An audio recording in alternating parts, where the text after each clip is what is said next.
everybody. Welcome to A Branch of Laurels. My sister is joining me in hosting duties tonight, while we have as our guest Master Charles Bourbon. He is a member of the Order of the Laurel and has lived in Ansteorra, Abhann, and now resides in Ansteorra. And we'll talk about what he does. Welcome. Hey, thank you. I'm excited to be here. So we'd like to start out with asking you how you found the SCA and what made you fall in love with it. Oh, how did I find the SCA and what made me fall in love with it?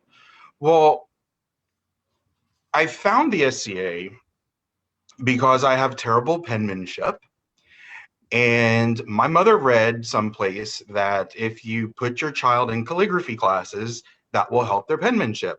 And so I was enrolled in calligraphy at the local library, and a local Laurel in calligraphy was teaching, and I was always, like very unique in the SCA in that I was into science fiction and fantasy as a kid. But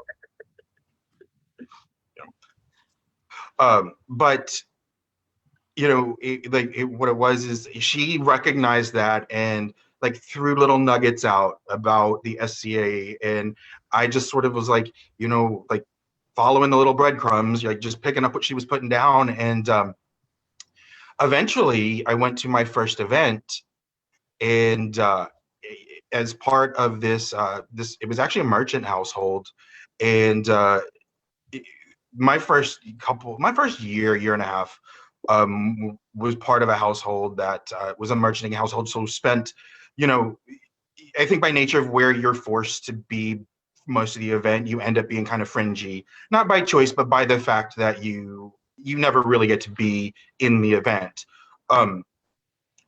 And so my first year or so, I was doing a lot of observing and meeting people from behind a booth, right?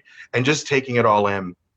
But I remember my first event, and it was an event in Ansteorra, right outside Houston, in a barony called Lac Solier, and it was called Turning by the Lock. See, I remember all of this. And I saw their then Baroness walk by an Elizabethan, and I didn't know what that was, but I knew I was gonna wear that, or the guy equivalent of that. I saw Elizabethan clothing, and just that is what drew me in. And I was a frustrated fashion designer modernly, and this just gave me an outlet to really channel sort of my clothing geekery, and just like really meld sort of my love of clothing and history plus research, and it just felt like home. It just felt like a niche that made sense to me. And I knew that I was going to be in the SCA for a while, but what clinched it for me was about 5 years after I started, I came out. And I came out at an event, and it was, I'm sure you both won't believe this, dramatic. But it ultimately was such an amazingly positive experience. Like, I was surrounded by so much love and acceptance, like in a way I had never experienced in my life. Like, that's when I knew the SCA had crossed over from being a hobby to something else, something that was going to be, something I dedicated my life to. And, I get disappointed in the SCA like everyone. And, there are times where I just kind of want to throw in the towel, but when I remember sort of the significance of those moments in my life, like, I just can't walk away. It's like when you love something that deeply and you're that close to it for that long, you're going to see the flaws and you're going to see the ugly bits. And when you get to a certain point in the SCA level of experience, you see the ugly bits more so than I think you do, when there's a little bit more of, kind of a screen a curtain, a curtain, a screen. Yeah, sorry. And and I think you have to kind of remember those moments that you had before that screen got pulled back. For sure. And for me, that's what keeps me going when I get real frustrated with folks.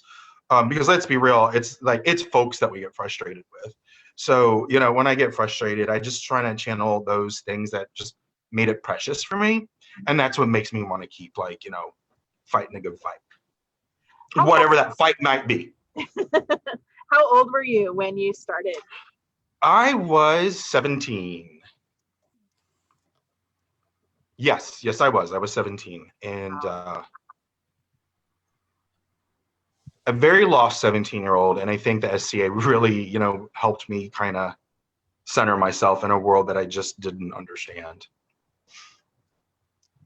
Did you have an early mentor? I mean, you saw that Baroness and Elizabethan.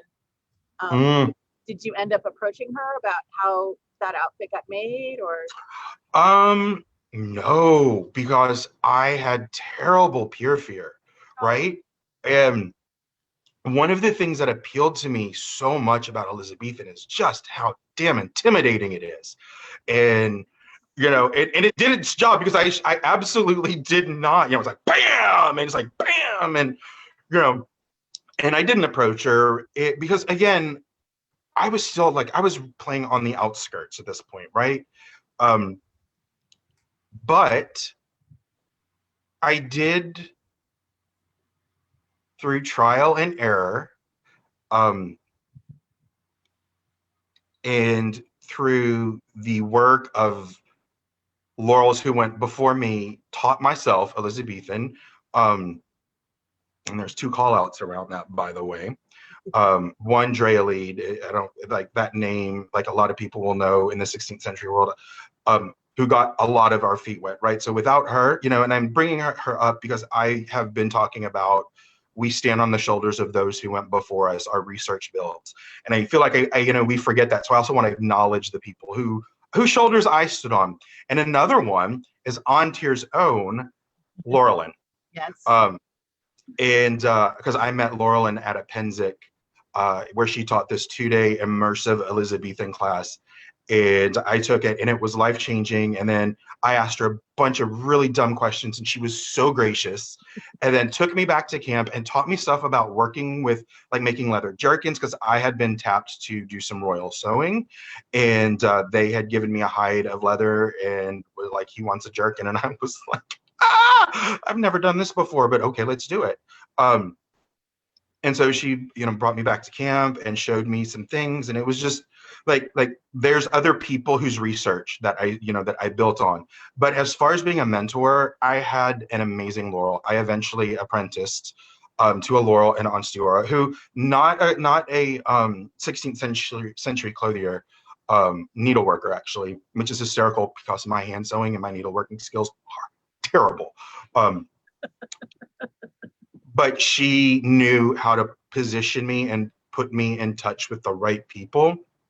And then I found my sort of clothing mentors along the way. Makes sense. I really feel like it took a village to raise me in a lot of respects. And I don't think I'm unique if you think about it. No. I basically had 3 Laurels, and Rifkin had a lot of mentors as well. I think a good peer is a facilitator, and they agreed the right people.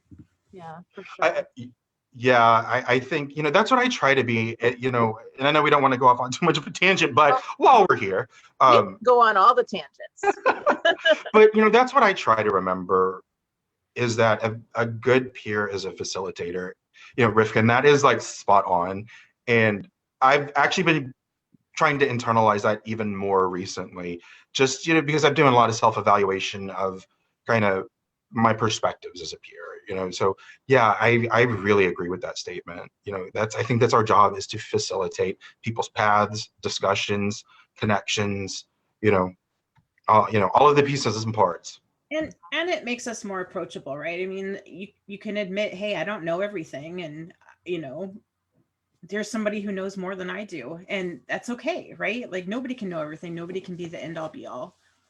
So 100%. And I always figure that, my apprentices at the end of the day are going to be way smarter than I am. What I'm bringing to the table is the connections and the guidance and, like, oh, maybe we should go over here and do this a little bit, because it's sure not necessarily teaching them art. I certainly would, but I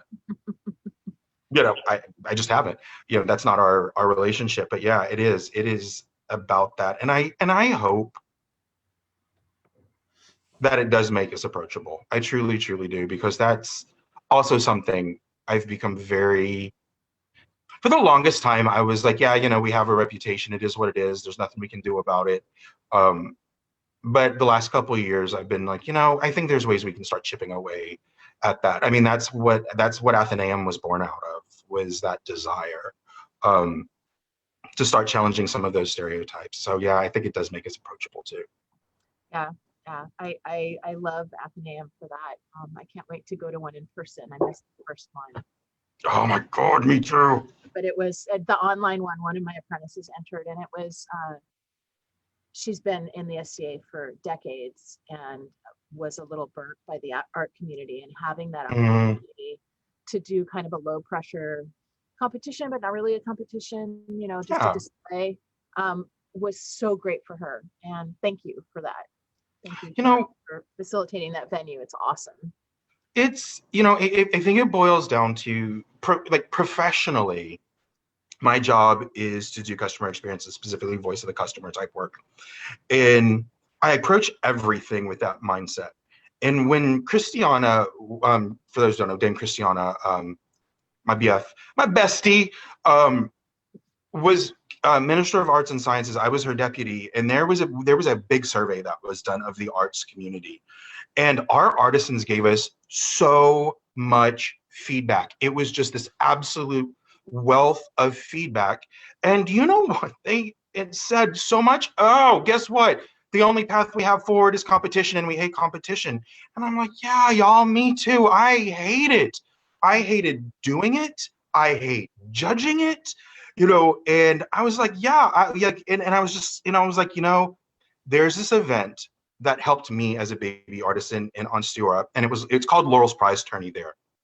We didn't call it that here because apparently there was an event called that a while ago, and we didn't want any confusion. But the similar event in Ansteorra, and it gave me the path forward, because I'm not a competitive. I'm competitive with myself. Same. I don't care about scores. I just want you to tell me what sucks. And I know that sounds weird. I just want the feedback. I want the feedback. I don't care about a score, and I certainly don't care about winning or losing against something that I really don't think you can really compare me against, And I know that's super controversial for Laurel to say that, but I do think that there are gaps in our current competitive structure. And amen. All right, good. So at least if it's controversial, it's not amongst us three. And so for me, I was very demotivated by competition, because I just felt like people got so hung up on scores and missed the real richness of that, which was the feedback. And I felt like people on the other side of the paper were so worried about how feedback would be received that they didn't give you great feedback, and what they did was highly watered down. And so for me, I just knew that there was a model for something else out there. And I was like, gosh, if this is what the artisans are saying, we don't have to create anything. Guess what? I'm just going to borrow, copy, paste, rebrand it a little bit, and voila. And I think, it's filling that gap for the folks who don't love competition, and just want that low pressure place to come. It's more of a con, really, if you think about it. It's more like an arts and sciences con, rather than a competition.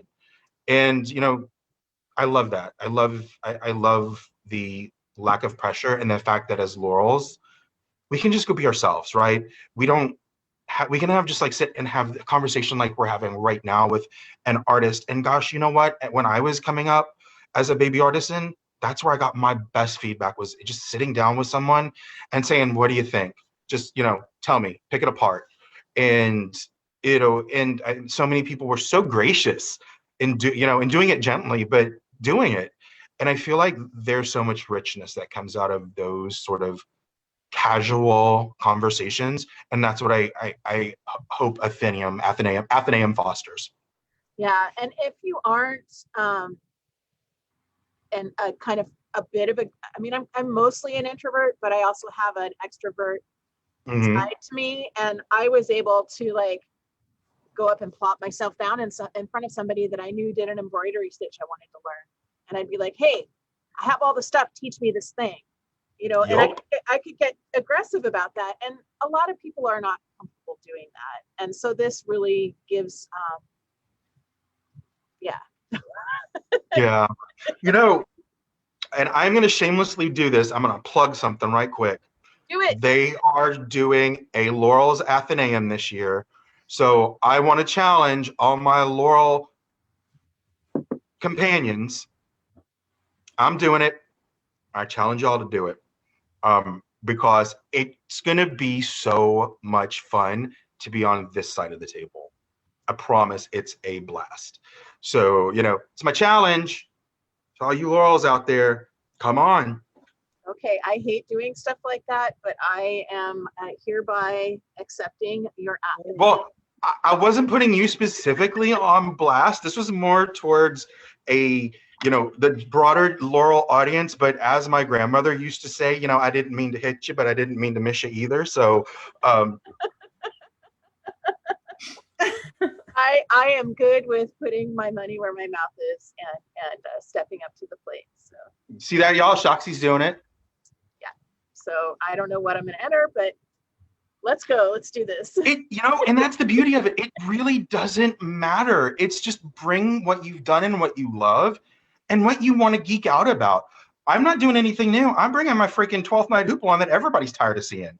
But I'm just like, but I love it so much and I'm so proud of it. So guess what? I'm bringing it, and that's what we're going to talk about. And I think it's and it's just like, it's not about turning out the next greatest thing. It's about bringing something that you love and want to talk about. So for people that have never been to Athenaeum or don't live here and don't understand it, can you sort of explain what it is and what the idea, what the purpose is? Yeah, for sure. So, like the purpose, honestly, the purpose is what I've been talking about. The purpose was it was one, giving people a venue that was non-competitive, a track that people saw, a path to peerage that didn't involve being competitive. Because believe it or not, by nature, most of us are not competitive. We do things in isolation. We get good by ourselves. We get taught things, but then we go and practice.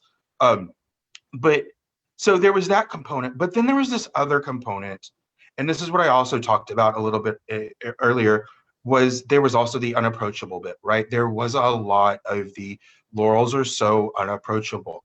And again, this is about the time when I started seeing the data behind that opinion. And you can't argue with the amount of time that it came back. If we're talking about like breaking it down to statistical significance, it was statistically significant in the sample that we collected. In that really was kind of the moment where I started pivoting away from it'll be what it'll be to we need to address it. And that's the other thing that Ansteorra built this event for, was to address this. And they did this 20 some odd years ago. No, actually probably 30 now. Years ago, they recognized it and they put this in place. And so when I saw those two big pieces of feedback, I was like, we don't have a wheel that we need to reinvent. We can just take this idea. Now, what that idea is that you as an artisan sign up for a space. Think about like you're going to a con. You're getting a table, and we usually do like a 6x3 table, I think. But you get that much space, and you can display whatever you want on it. It's a body of work, and a body of work can be a bunch of different things that you do if you dabble in different types of art. Body of work could be a progression where you want to put out like 5 or 6 different pieces that show your progress, in your art. Body of work could be 3 of the same thing. It's just body of work is essentially just bring what you love, that you're doing, that you love, that you want to talk about. There's no documentation required, none whatsoever, because here's the deal: documentation exists so we can judge, and so that people can understand what it is that you're displaying when you're not there. But guess what? You're there, and we can talk about that. So, we don't have to worry about the documentation component. Now, a lot of people still like to do write-ups and presentations, but that's not a requirement, and it's not what the majority of folks do. The majority of folks show up and they build these beautiful displays to display their work. And then what happens is that they sit with their work with each other, and there's a lot of camaraderie and just artistic back and forth, and just conversation. And through it all, you have Laurels who are walking the aisles and meeting with folks. And we have a schedule. We will schedule Laurels to meet with artisans, because we guarantee that you will get at least 2 Laurels who will sit and spend at least 30 minutes with you. Right now, we've never actually had to enforce that, because people generally get way more. But we guarantee that. So everybody gets a dance card when Laurels sign up in advance, because we have all the artists. The Laurels sign up in advance. We build their dance cards for them. We give them to them, and then the day of, the Laurels are meeting with people, and we're just perusing and strolling around. And then that's what the crowns are doing, and the local nobility are doing that, and any visitors, because we have a lot of people who just want to see sort of a state of the arts of the kingdom, because that's really what you get out of Athenaeum. And it's really just a con. There's no, it's just a convention, really. There's no winners, there's no losers.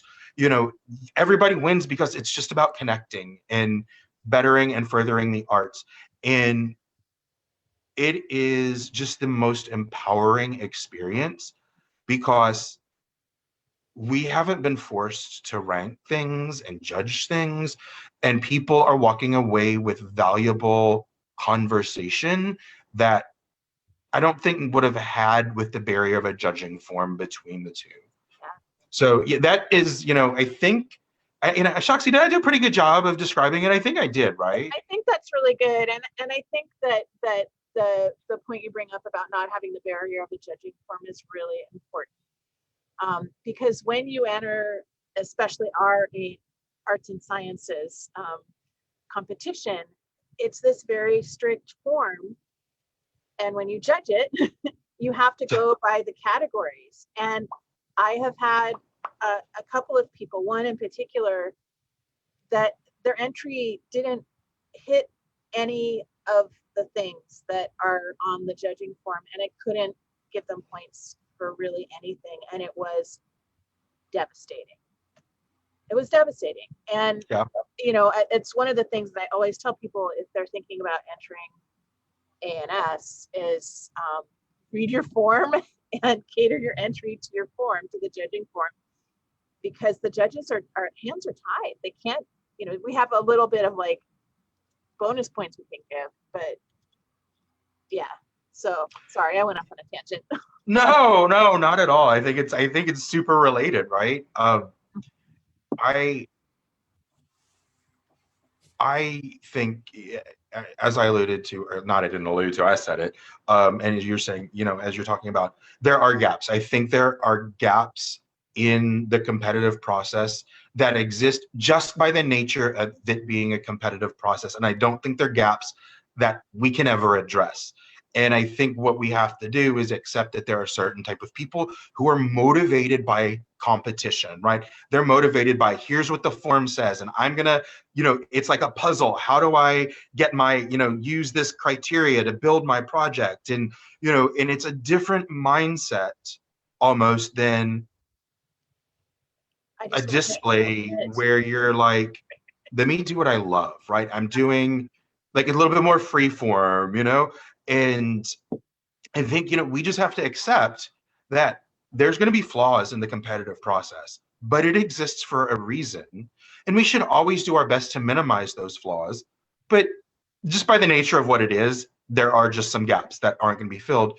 So then we have this other thing now, right? So if this is not you, you're not, this doesn't jazz you up, and, you're not all about this.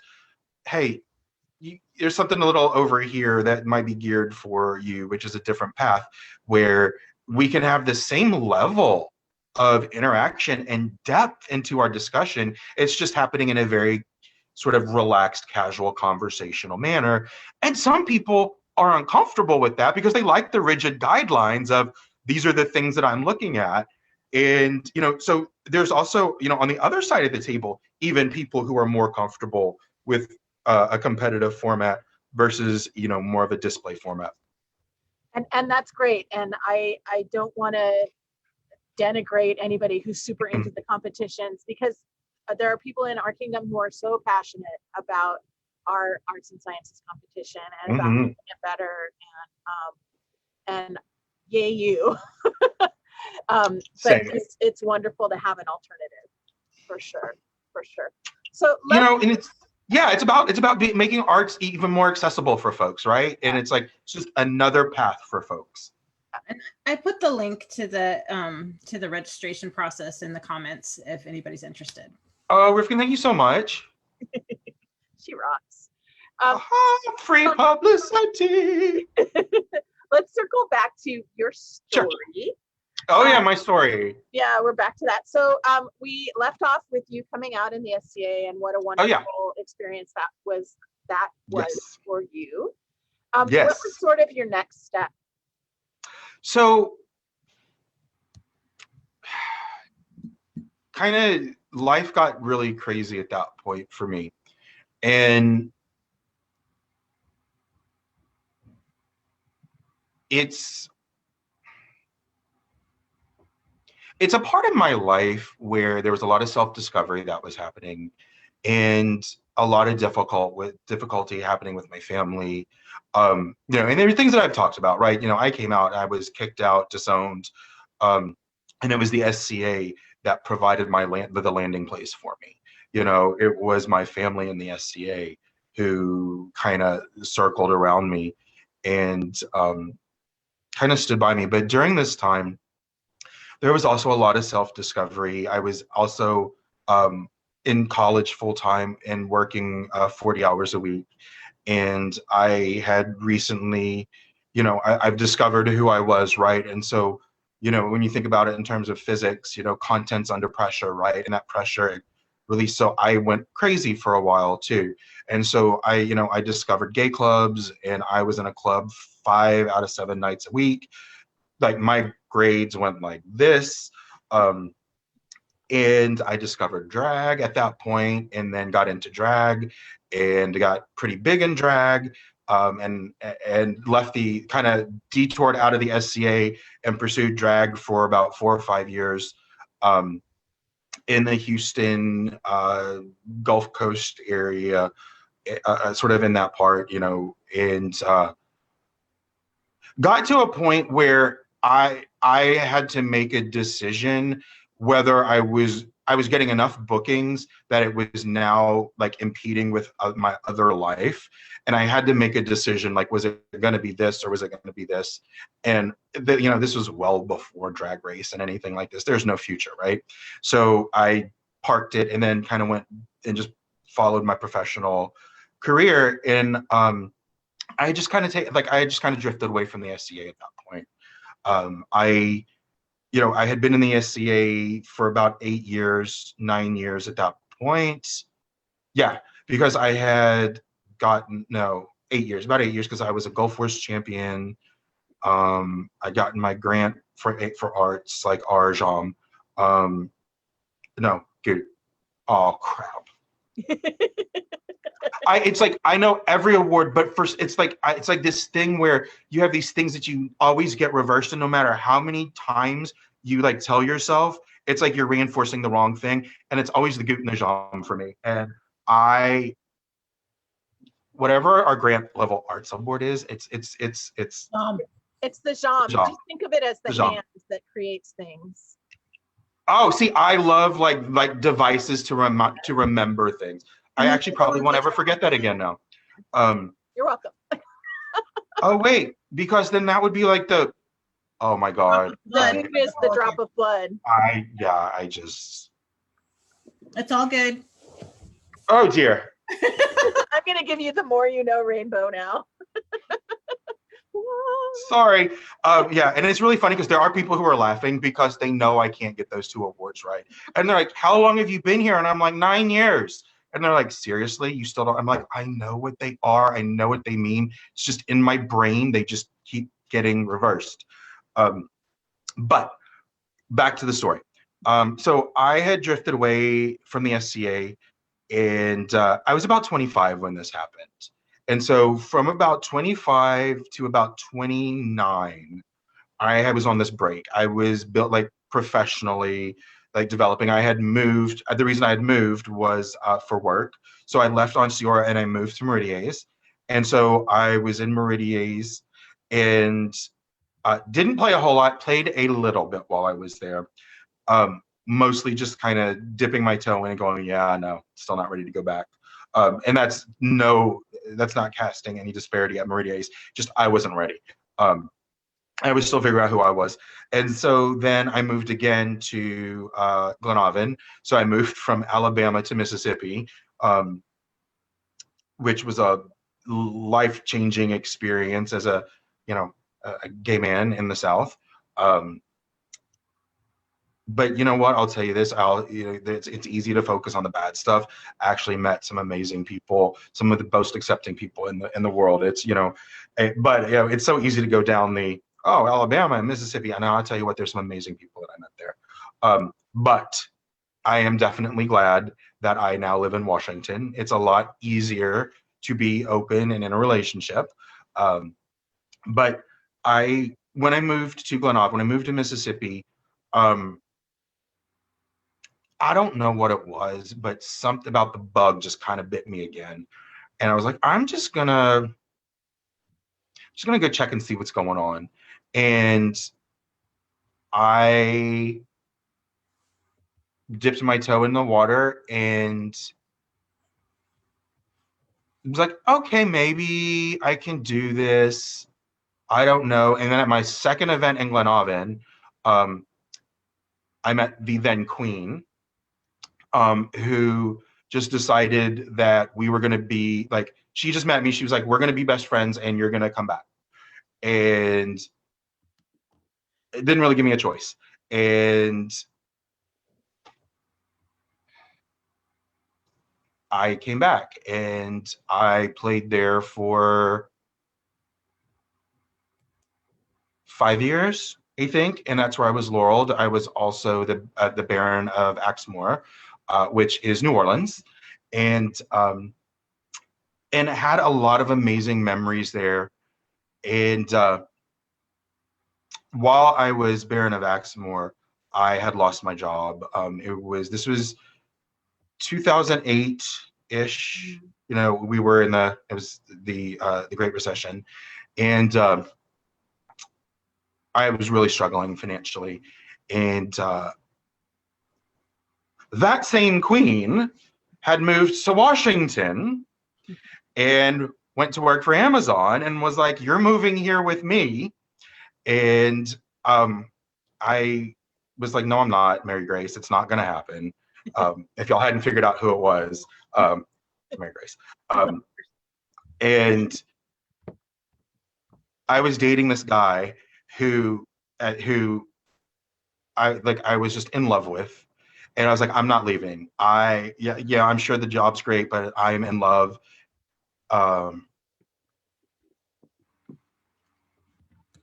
Yeah, he might be a complete dick to me, but he was a fireman with a 6-pack. So, I'm in love.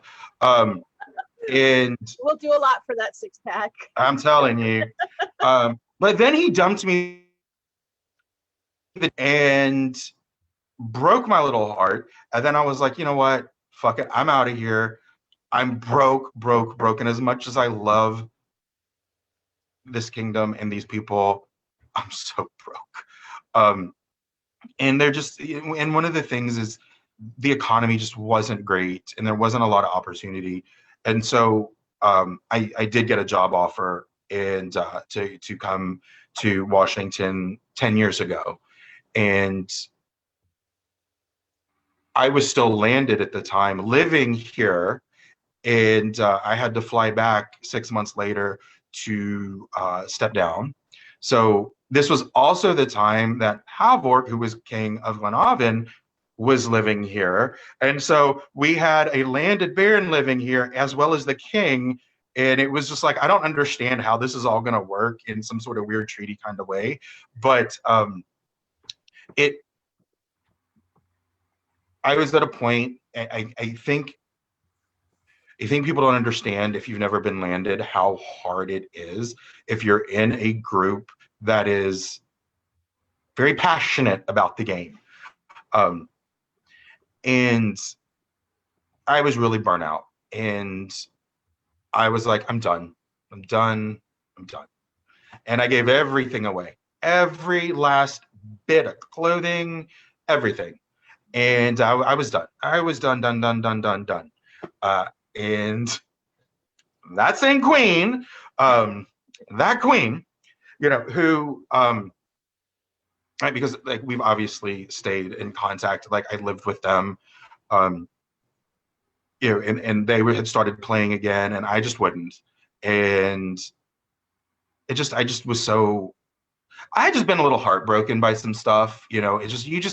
That when that curtain gets ripped back and you just get exposed some stuff, and that dream that you've had, you kind of lose focus. I was kind of at that point. I really had been disillusioned.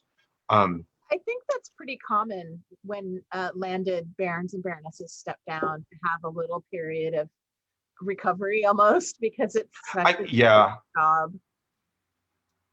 Yeah, it is. It's like a refaction time. It's like you just need this time to bounce back. And I had just written it off, right? I was like, I'm done. I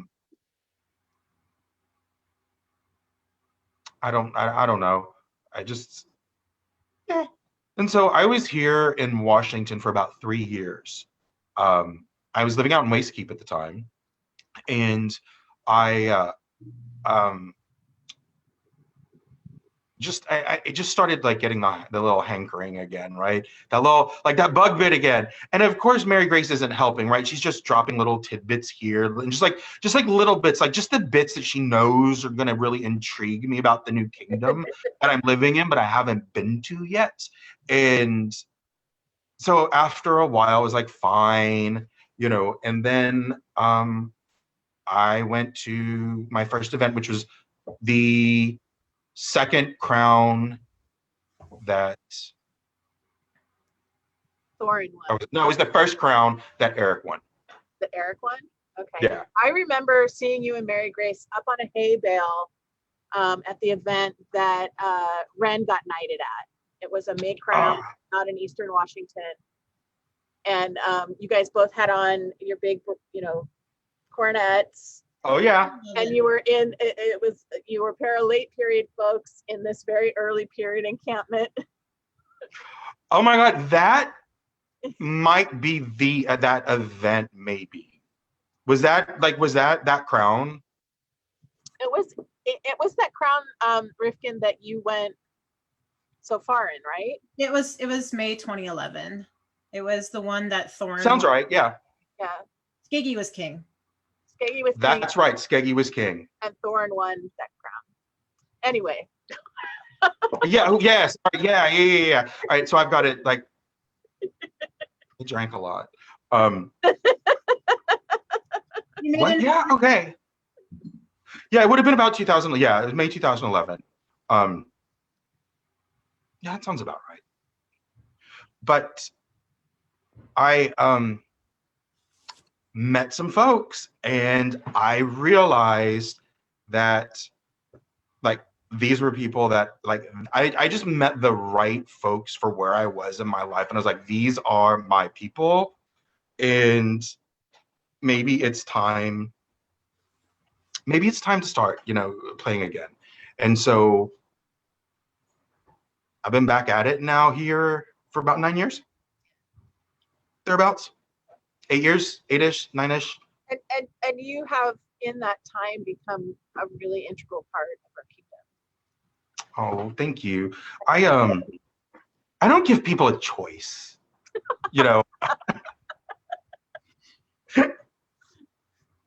it's like bam. But I also feel like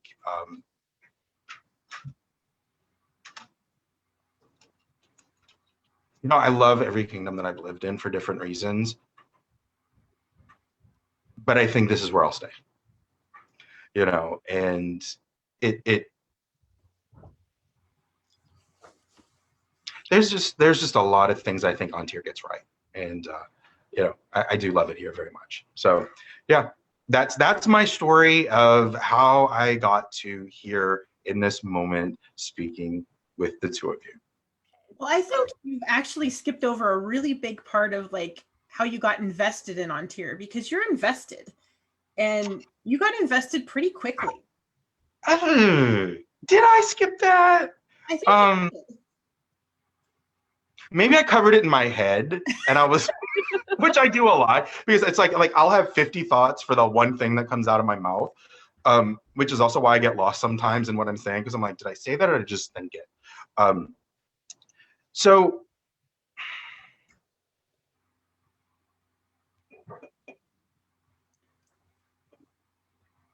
God, nobody's ever asked me that question.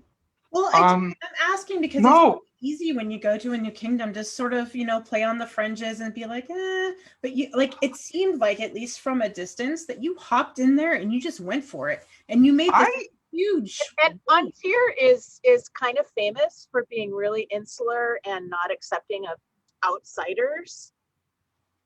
And you didn't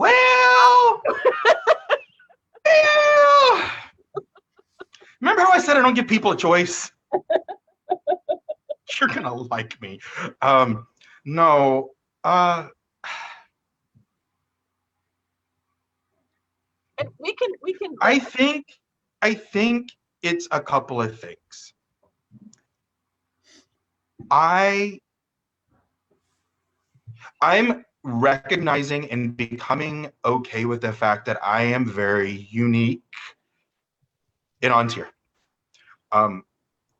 Big, loud, late period, big jewelry, I mean, you literally said as one of the first things you noticed was Mary Grace and I with our giant, and our impression is we worked for these, so you're gonna fucking see them, So, and also all joking aside, for our period, I actually do try to wear period appropriate cornets. But and I thank you for that, because a lot of people say that, and I'm like, well, what were you waiting for? It took me 9 years to make myself a baronial circlet. And it is beautiful, by the way. I commented on Facebook, but I'm gonna say it to your face now. But I also think that people I have a personality that people are very drawn to, and I think people are so nice, right? Like, I know, and I have run into that insularness that you're talking about. It does exist, but it didn't exist for me in joining the kingdom, right? And getting involved. To me, it has existed in more micro ways. Right.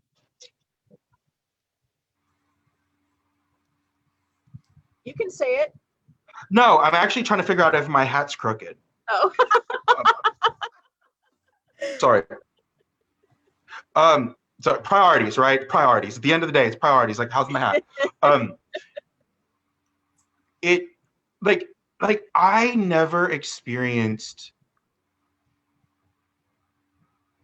Oh my God, but I do have a funny story. Never really experienced any rude off-puttedness. Mostly people were just weren't sure how to take me, right? And that's more what I ran into than like people who were like cold, you know, and like I didn't really experience that. And I just I don't know what it is, but there's a commitment to authenticity in our kingdom that is a higher level than the other kingdoms that I have lived in. And I don't mean that in one specific area. Like I'm not saying, oh, the Laurels are more authentic. That's not what I'm saying. I mean as the general bar for what people do, like kits, armor, clothing, you know, like the whole kit and caboodle, it just is a little bit higher, right? It's a little bit more, and that just makes my little Laurel heart go pity pat. It's like boop boop boop boop boop. And I found people who would geek out about stuff the same way I like to geek out about stuff. And also, guess what? Nobody knows that I'm a 16th century clothing Laurel. I just decided that I wanted to be 15th century. That's all y'all have ever known. That is all y'all have known. It was also an opportunity to do a little bit of reinvention. Not like dramatic Madonna level reinvention, but like, you know, like I did. I went back about 100 years and was like, I want to do something different, right? And I want to, you know, play in a different time period that like I've also loved, but never got to really just kind of invest myself in. And so I also saw it as an opportunity to go and really go down a whole different path. Like I had never worked in fur until I moved to Ansteorra, right? And now like I'm like the people like Charles, fur, Charles, you know, and it also reignited my muse. And there's something about this kingdom that has done that for me. And I think that's why I just invested so fast. And I think that I met some of the right people to draw me in and be like, you don't even get a choice whether you're going to be invested in Ansteorra or not.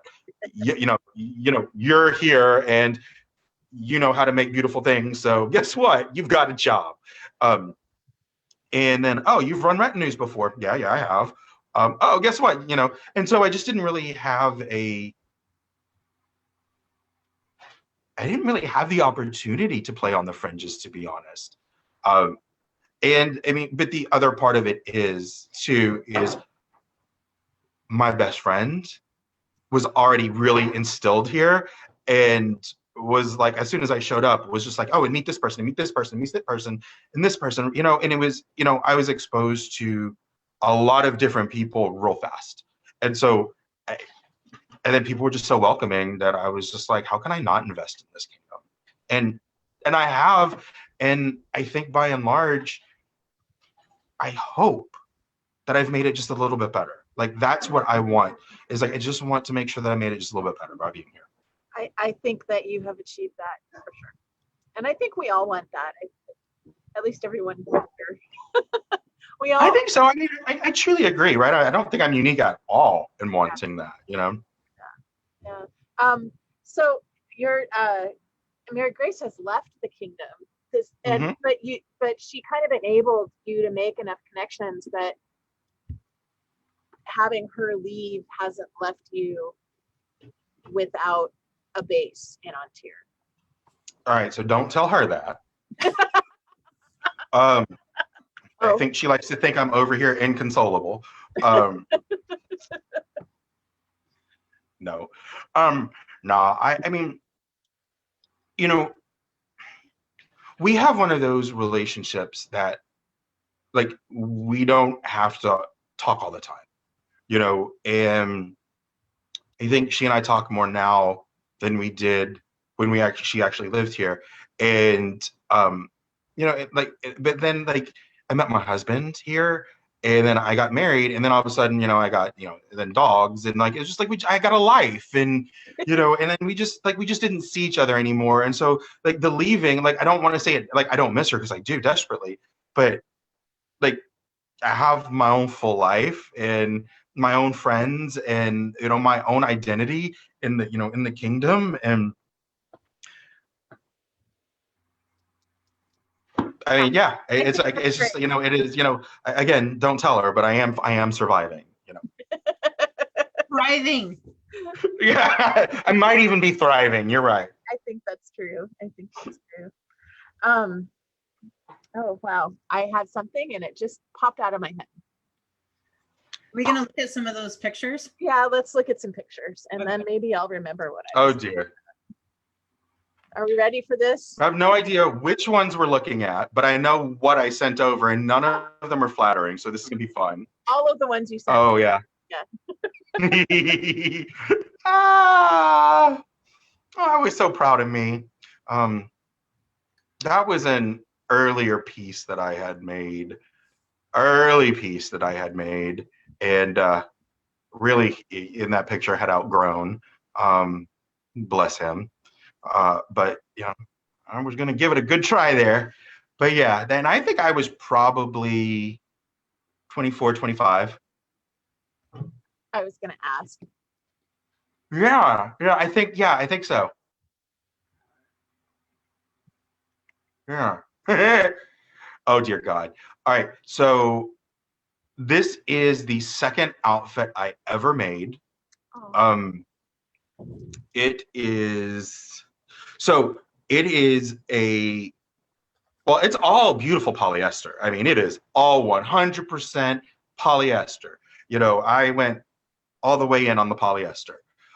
But it's like this acetate polyester brocade and poly velvet and poly satin, and then that belt is just a big piece of elastic with a buckle sewn on it. Yes. Oh, it absolutely is. I mean, like, I didn't even sew a cover on it. But it looks good. It does. Well, it does for somebody's second outfit. Let's just. I'll give you that. Because oh dear. How did you not swelter in polyester in the South? Oh, I did. Yeah. Suffer for fashion. Thank you. I was like, you have no idea what I have done for fashion. Maybe you do, actually. People probably would believe what I've done for fashion. Oh. But yeah, it was like, oh yeah, that's it with the coat. That's it with the coat on it. But yeah, I like that. That is at Penzic. And so, I'm dying in that Penzic weather, but I was like, I am going to look fabulous. And I really think I was stupid then, but whatever. Are you wearing patterned hose too? What's no. Legs? It looks like cut velvet or something. It is. Okay. It's crushed velvet hose. Yes. I love it. That's so creative. I think it's fantastic. What I love about this is you can see the root, you can see the potential of what he's going to become in all of this, right? Like that little thing around my neck, that is actually a Halloween Dracula medallion thing that I found someplace that I was like, oh, that looks vaguely medieval. And then I hung some beads or something on it. I mean, but you can kind of see the potential. Like, the eye is there. It just needed a lot of guidance. Yeah, and I think we talk a lot about making the arts and making the SCA accessible, and this is a really great example of, you're doing late period. It's really kind of fabulous, but you're not using silks. You're not going to a merchant and buying crazy expensive jewelry. You've got like a $5 Halloween Dracula pendant on. I do. I 100% own that. Yeah, I mean, this is an accessible late period outfit, and I think that that's really good for people to see. I mean, I know that it's not like you look at it now and you're like, oh, I'm so much better now, which is true because you've had all this time and you're grown up and you have money and you can do these things. But absolutely, I think this is a really great thing. Yeah, thank you for that. I had not really considered it from that perspective. But yeah, it was not expensive, right? Like, I was in college and working just to go to the club. But yeah, I mean, this was not an expensive outfit at all. Yeah.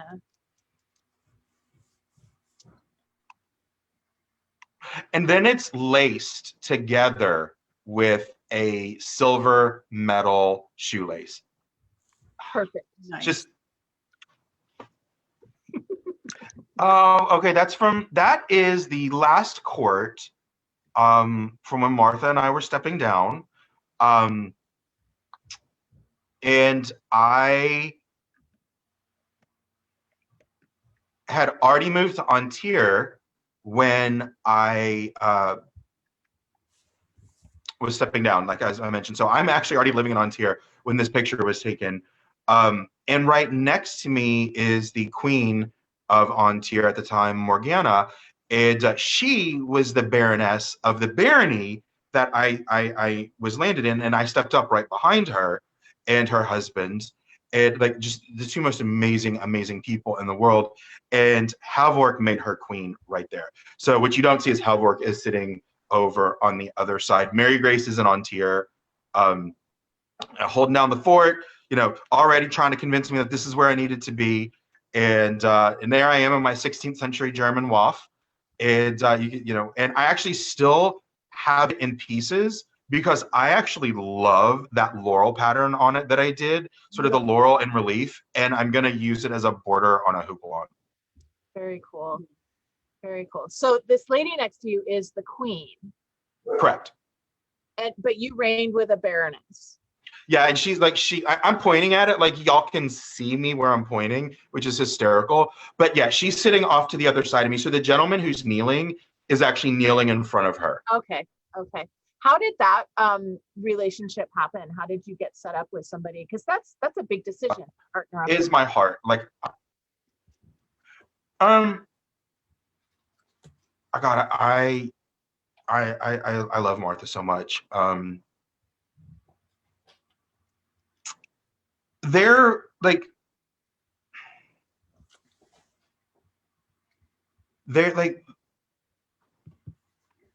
well, first of all, I really thought Martha and her husband should have put their names in, but he worked offshore and he just really couldn't commit to it, and and have the responsibility to know that he couldn't do it. And so we were all talking at one point, and I think it just like, oh, the two of you should do it. And I don't even remember how it all went down, but at some point we ended up putting our names in, and yeah, and it happened. We were invested, and it was, gosh, I have some amazing memories from that time. And Martha's also a clothing laurel, and we were quite well turned out during our. That's one of the things. I felt like we always looked good. Oh yeah, there's me. And recently, I don't know if you've noticed, but also recently much thinner me.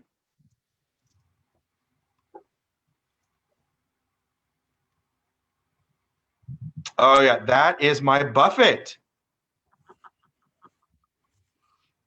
So that's my elevation. Tell us about how you got put on how you got notified that you were going to be. I mean, tell us the whole story.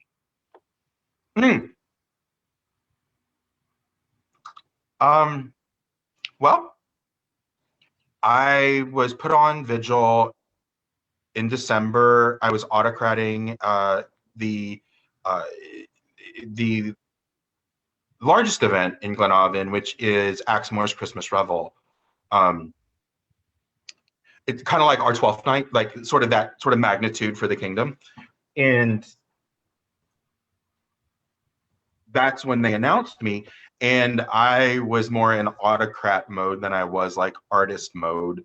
And so wasn't really turned out in the best clothes to be announced in, but that's okay. I mean, at a certain point, you're just like, I got announced. Thank God, I don't care. And put on vigil for Gulf War. And the reason that we chose Gulf War is because I had so many, like I really had two kingdoms at that point. I had Glenavon and I had Ansteorra. and they're neighboring kingdoms, and they actually have they're one of the four, they're two of the four principles of Gulf War, and then they have their own war with each other, and it was like there's a lot of enmeshment with the two kingdoms, and so we decided it would be a Gulf War, and that way all of my friends could be there. And so I sat vigil Friday night and all the way into Saturday morning, and which was amazing. And I don't think I even slept that next day. I was so excited and like trying to find things and trying to put all the last details together. And then that evening, I was elevated, and I knew that it was going to be a spectacle. That was the one thing that was super important to me, is it needed to be a spectacle, because to me, I believe court is theater. And if you don't get court is theater, you don't belong in court. Sorry, like I have very strong opinions about it. And I think that you have to respect your audience and understand that you do need to provide a little bit of entertainment. And I knew my elevation was going to be long, because I then had a peer, because I did the worthies, where you had just like we do with the different worthies speak for you, but I had one from every peerage from both kingdoms. So it was really, really long. And so, there needed to be spectacle too. And so there was a lot of pageantry. And I even talked about the fact, I forget where I talked about it, but that when I was telling the story of, when I was in the movie, everybody's talking about the buffet and everything, and I was talking about mine. I was talking, just in general, talking about my elevation. I actually processed into a show tune, and that did not sit well with a lot of people, but I didn't care, because to me, the impossible dream embodies the SCA better than any period song or filk or anything written specifically for the SCA. It embodies kind of how I view the SCA. And so I was like, I am going to process in to the impossible dream. And I had it sung, and it was beautiful. There was a lot of people you could hear, like some folks, the collective, because they're like, it's a show tune, it's not period. And I was like, I don't care. Because I also have this philosophy that your elevation should be your introduction to the world, or the kind of peer you intend to be. Like, are you going to be very serious and very authentic, or are you going to blah, blah, blah? And like I just infused my whole ceremony with my personality. And one of the things that was very important to me was I love, and I don't want to spark controversy, because God knows we've beat this one into the ground, but I love the idea of the buffet, like what it stood for in period. When you look at the Spanish writings from the 13th century, the purpose of the slap, and then it morphed into the dubbing, but I love that moment, right? Where it's like this, it's like this punctuation point of this is that transition moment, and we're going to do this thing that's not really a thing, but it's sort of discordant to sort of mark this moment. And what that affront looks like, varies. And for me, I was like, but I don't want to get struck, because no. But also there are reasons, there are things with, the fact that, as a child, I was beaten a lot. And there are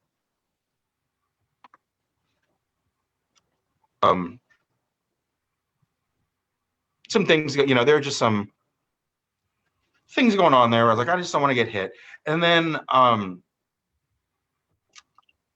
also I feel like, the physical buffet is more appropriate for the martial peerages. And I was like, like the idea isn't the hit. That's not what the buffet is. The buffet's an affront. The strike is one mechanism for delivering it, but there are a lot of different ways. So we decided we were going to do a verbal buffet. And I wanted it to be a little tongue-in-cheek, because that's just who I am. And that's how I like to land my messages. But I also wanted it to have that poignancy, that sort of that moment, that element of discord. So we decided that, like, funny, like the comment, how it was led into was, you know, let this be your last unanswered critique, right? But then she gave me 3 critiques, but these are 3 critiques that I had specifically been given through my career, my path as an artist. I particularly loathed and really had to work to internalize, because they were true. They were just the things that I just was like, by God, I won't do this because the Laurels said I have to do this. Who do they think they are, right? And eventually, like there were reasons I later came to realize, and you know, my much more elderly years that supposedly come with wisdom, but like these were critiques that really rankled me, that I had worked really hard to address, right? So like there was an element of truth in it. But it was, you know, it was delivered, and that, you know, some people chuckled, some people were like, oh my God, that is really cool. But for me, you know, it was just sort of that moment, that sort of affront, that thing, and it delineates a rite of passage in a lot of ways. Yeah, that's what it is. It really it delineates a rite of passage, and it wasn't, you know, it wasn't violent, and you know, and somebody was like, well, you were still humiliated, you know, and that I have a problem with that, and it was like, but was I? I mean, but no, we were there to celebrate me. We're celebrating me, right?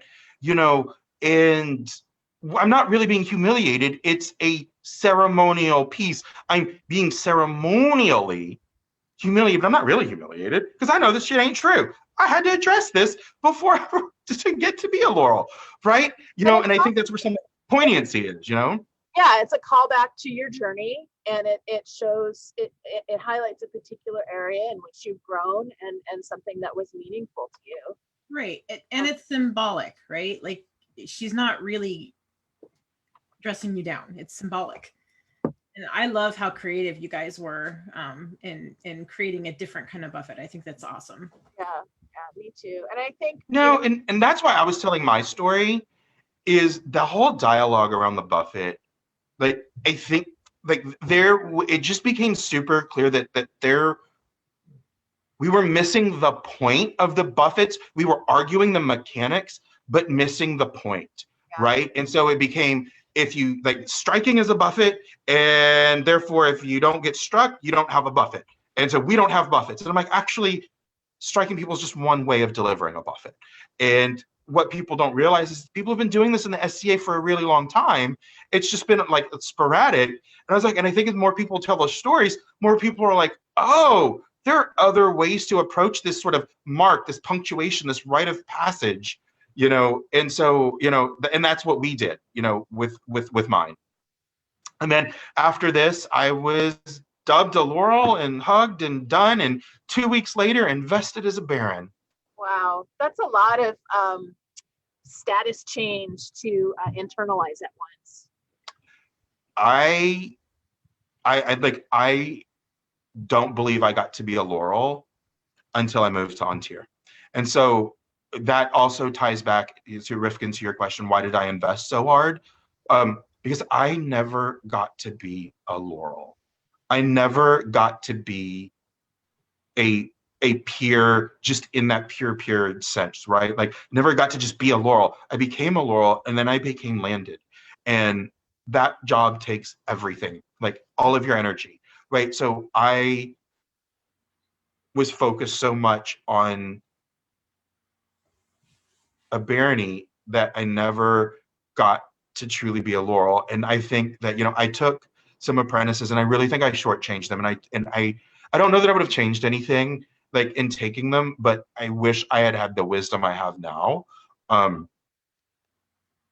Because I don't think I was the best I could have been for them, because I was so dedicated and just so focused on, you know, being landed.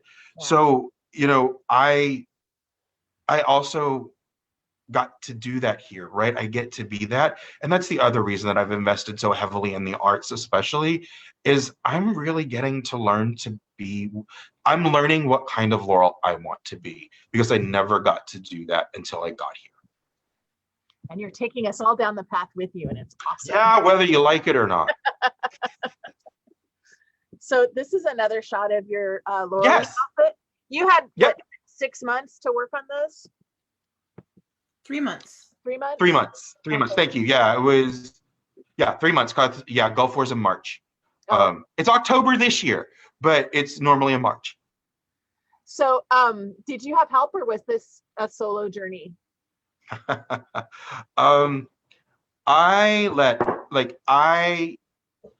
God love my friends. I'm pretty sure I was like a Laurelzilla.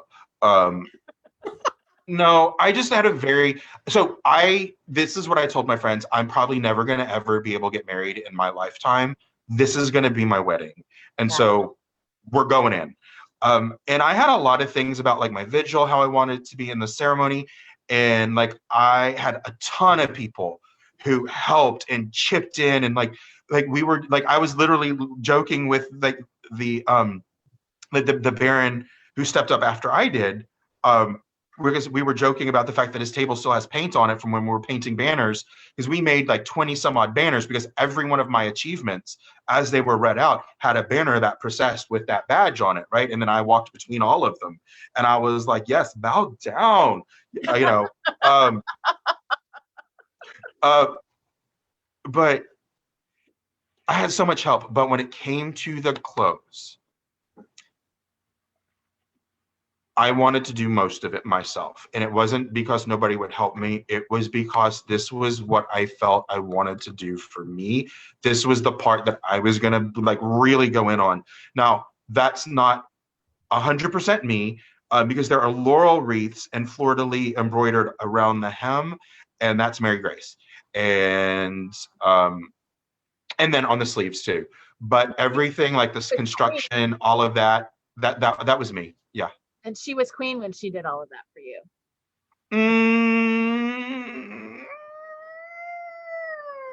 Yes. That's pretty. Yes. That's some. I had to think about it, but I was like, yes, the whole time. Yeah. Because labor of love. Yeah. For sure. I felt the same way. I did all my laureling outfit myself as well. It just was like, it was part of my, like, I didn't feel like I had done a master work. Yeah. I felt like my outfit had to be part of the master work. And like 17 years later, it's still not finished. So I'm only laughing because if I still wore that period and I was that size, that outfit would not be finished. Because it was 100% not done. And there are things that I look at it now and I'm like, oh my God, I would do something so different, right? Because even from then, I've come so much further in my understanding and like in what I have access to, you know, in terms of fabric and knowledge, you know. And so, you know, I love to look at these pictures because it also helps me remember where I was. So that is the top half, like the top portion of Elizabeth's Pelican Gown. And I did that one for Mistress Jane Beaumont in Glenavon as part of if I had two garments that I would say were masterworks. This was one, and then I did the Eleanor of Toledo gown. But yeah, so this is one of the last bits that this is one of the last pieces I made before I became a Laurel.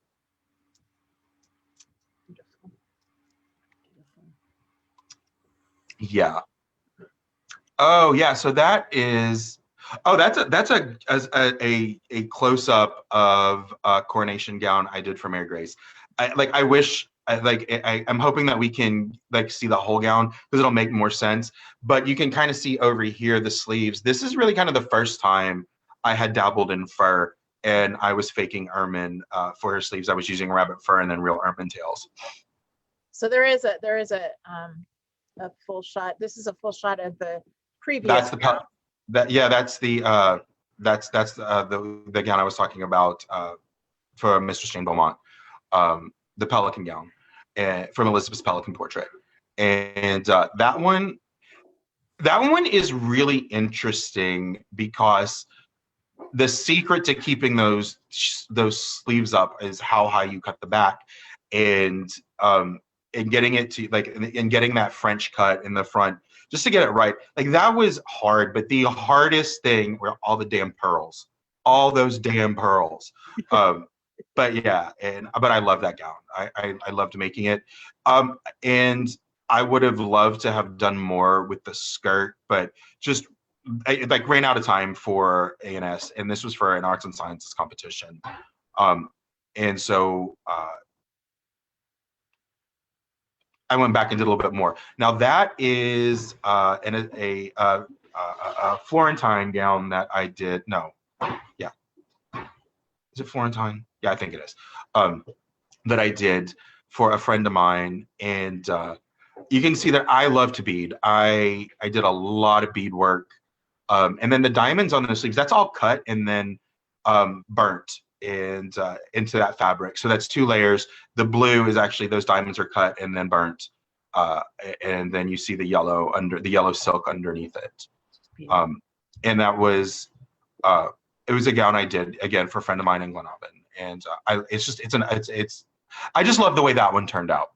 Yeah, I love the colors. It's really beautiful. You'll notice that I tend to work in 2 color palettes: red and gold, or burgundy and gold, and then blue and gold.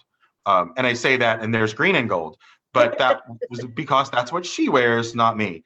But yeah, that was another gown that I did for her pelican. And the little touch of fur. Oh yeah, like she was like, "This is the gown," and I'm like, "Oh yeah, we can do that." Oh, sorry. Oh, that, yeah. Oh, yeah. So that was, if you jump like, so that's another. All right. So this gown is really, really fun. So I know some people are going to be looking at it and going like, what is it? It looks vaguely sort of Italian, blah, blah, blah. It is. So so the lady here, this is Countess Lilian. And she is one of the hands down most amazing people in the whole wide world. And I wanted to, again, look, working in burgundy and gold. And I am in love with the movie Dangerous Beauty. Mm-hmm. And I am 100% aware of what's authentic and what is not authentic in that movie.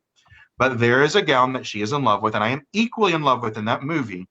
It's the gown that she's wearing when she goes to seduce the King of France, and she walks in and she just undoes these bows, and the whole dress just falls off of her. All right, so first of all, that is not possible in reality. Like that they just won't work. Like those gowns don't work that way. But we did our best to make that gown in a period manner for her, and so that's what that gown is sort of a period interpretation of that particular gown, and I had so much fun working on that. It's awesome. I did put it in ANS and got read for it a little bit, but I kind of knew that I was gonna, and that was okay. I knew. And the only reason I did it is because the only way she was gonna let me sew for her is I promised that I would enter it in arts and sciences, and really I just wanted to make the gown. And sometimes you have to push limits. Well, yes, you do. So this is the gown that I was talking about earlier. That I did for Mary Grace's coronation, and wow. I love almost everything about this gown. And she and I, like, I'm not going to say anything that she hasn't heard before, but there are times, and I think everybody who is sewn for a royal will stand up and be like, preach. But there are times when the royals want something, and you're like, that's not period, right? And they're like, I don't care, I want it. And you're like, yes, Your Majesty, you can have it. So this is about the time that the Tudors were on. And they had these ridiculously inaccurate ruffs. But Mary Grace wanted one. And so we built that ruff. And it has the right silhouette, and there are even elements of it that are structured appropriately, but there are other parts of it that are so not right. But beyond that, I love everything about this gown. And it was one of, like, this one was done after they knew that they were gonna make me, but I hadn't been announced. Because I got a lot of weird attention, and I needed some interpretation, kind of in oh, this all makes sense now in hindsight. But yeah, so that one was an incredibly fun, beautiful gown to work on. I think that one of the most important things, one of my big service areas has been costuming for royals.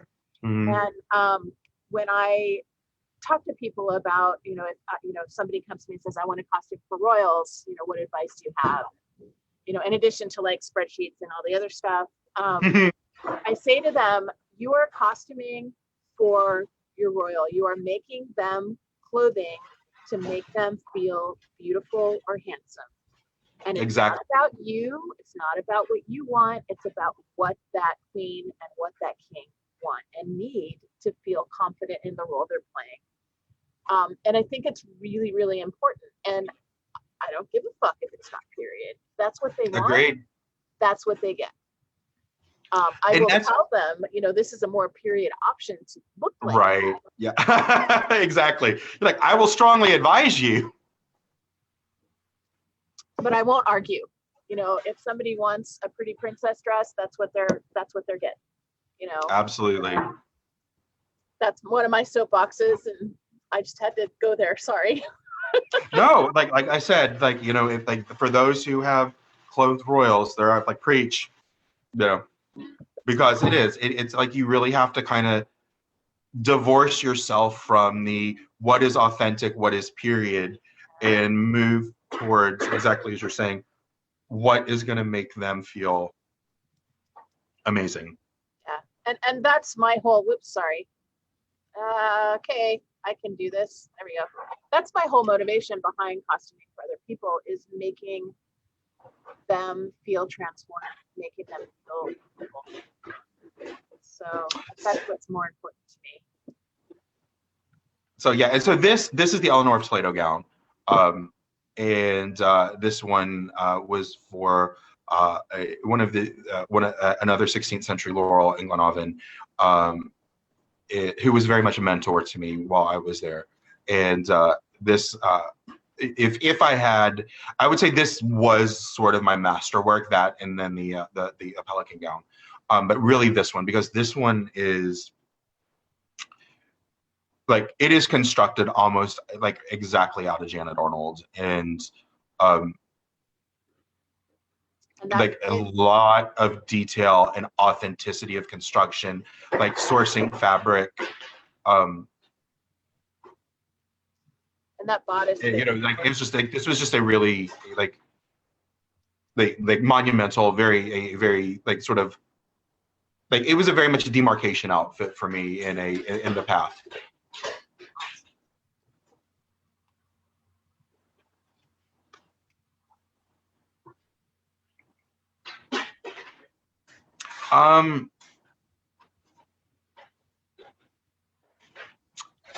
Oh goodness. So, all right. So we've talked about two of those, and then, but again, I also want to call out. You can see that I like to work in a palette, right? There is definitely a common color theme here, but this one, this is the lady on the right is Countess Octavia, and she was the queen who gave me my grant.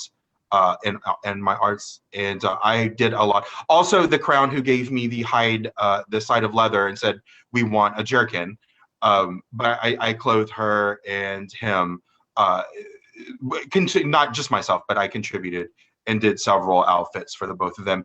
And this is at my elevation, and they're all speaking for me. So that's why they're all there, and clothing that I made is because Jane was my pelican, and then both Lelian and Octavia were roses that spoke for me. That's wonderful. Oh, yeah, there I am, just in a little bouncing around in a little Elizabethan outfit. Me and my little slash silk sleeves.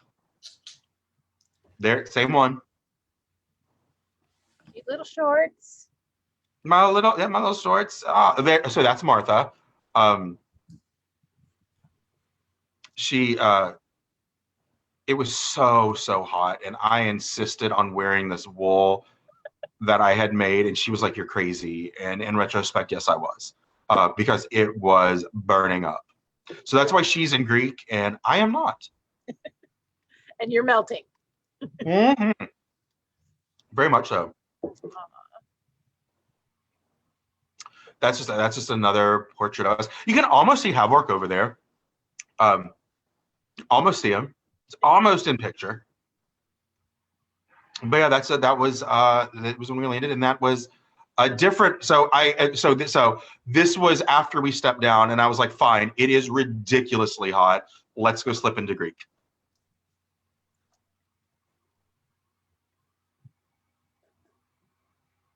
That's us at Gulf War, walking into the Axamore camp for court.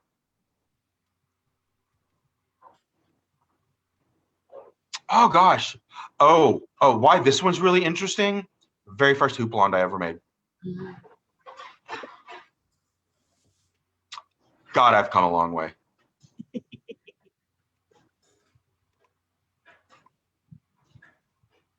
Oh, that was just more of that. Like, that's a very it's another 16th century, mid 16th century, early Henrician. German. You see, like, you're going through like a lot of 16th century. Like, again, I was like, you're not going to find a whole lot of anything other than me in 16th century.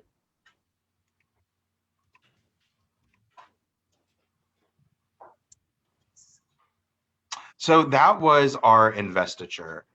And my outfit is a bit simplistic because I had spent so much time. Because remember, this happened 2 weeks after I was laureled. And so I did not have the ability to crank out two amazing outfits back to back. And my friends had put so much time and energy into my elevation that I wasn't about to ask for anything. So I did a very sort of basic Henrician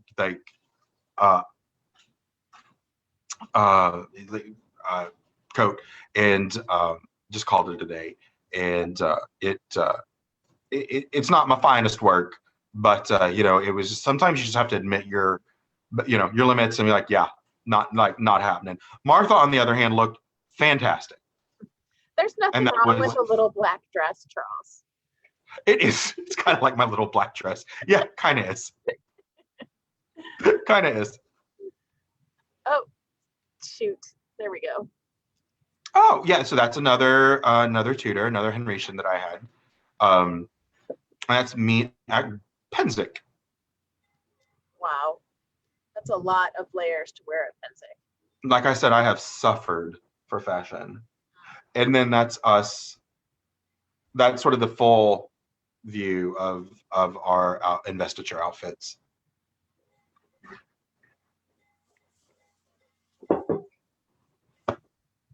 That's me right before I was laureled. So you gave all of these clothes away? I did. Wow. Well, okay. So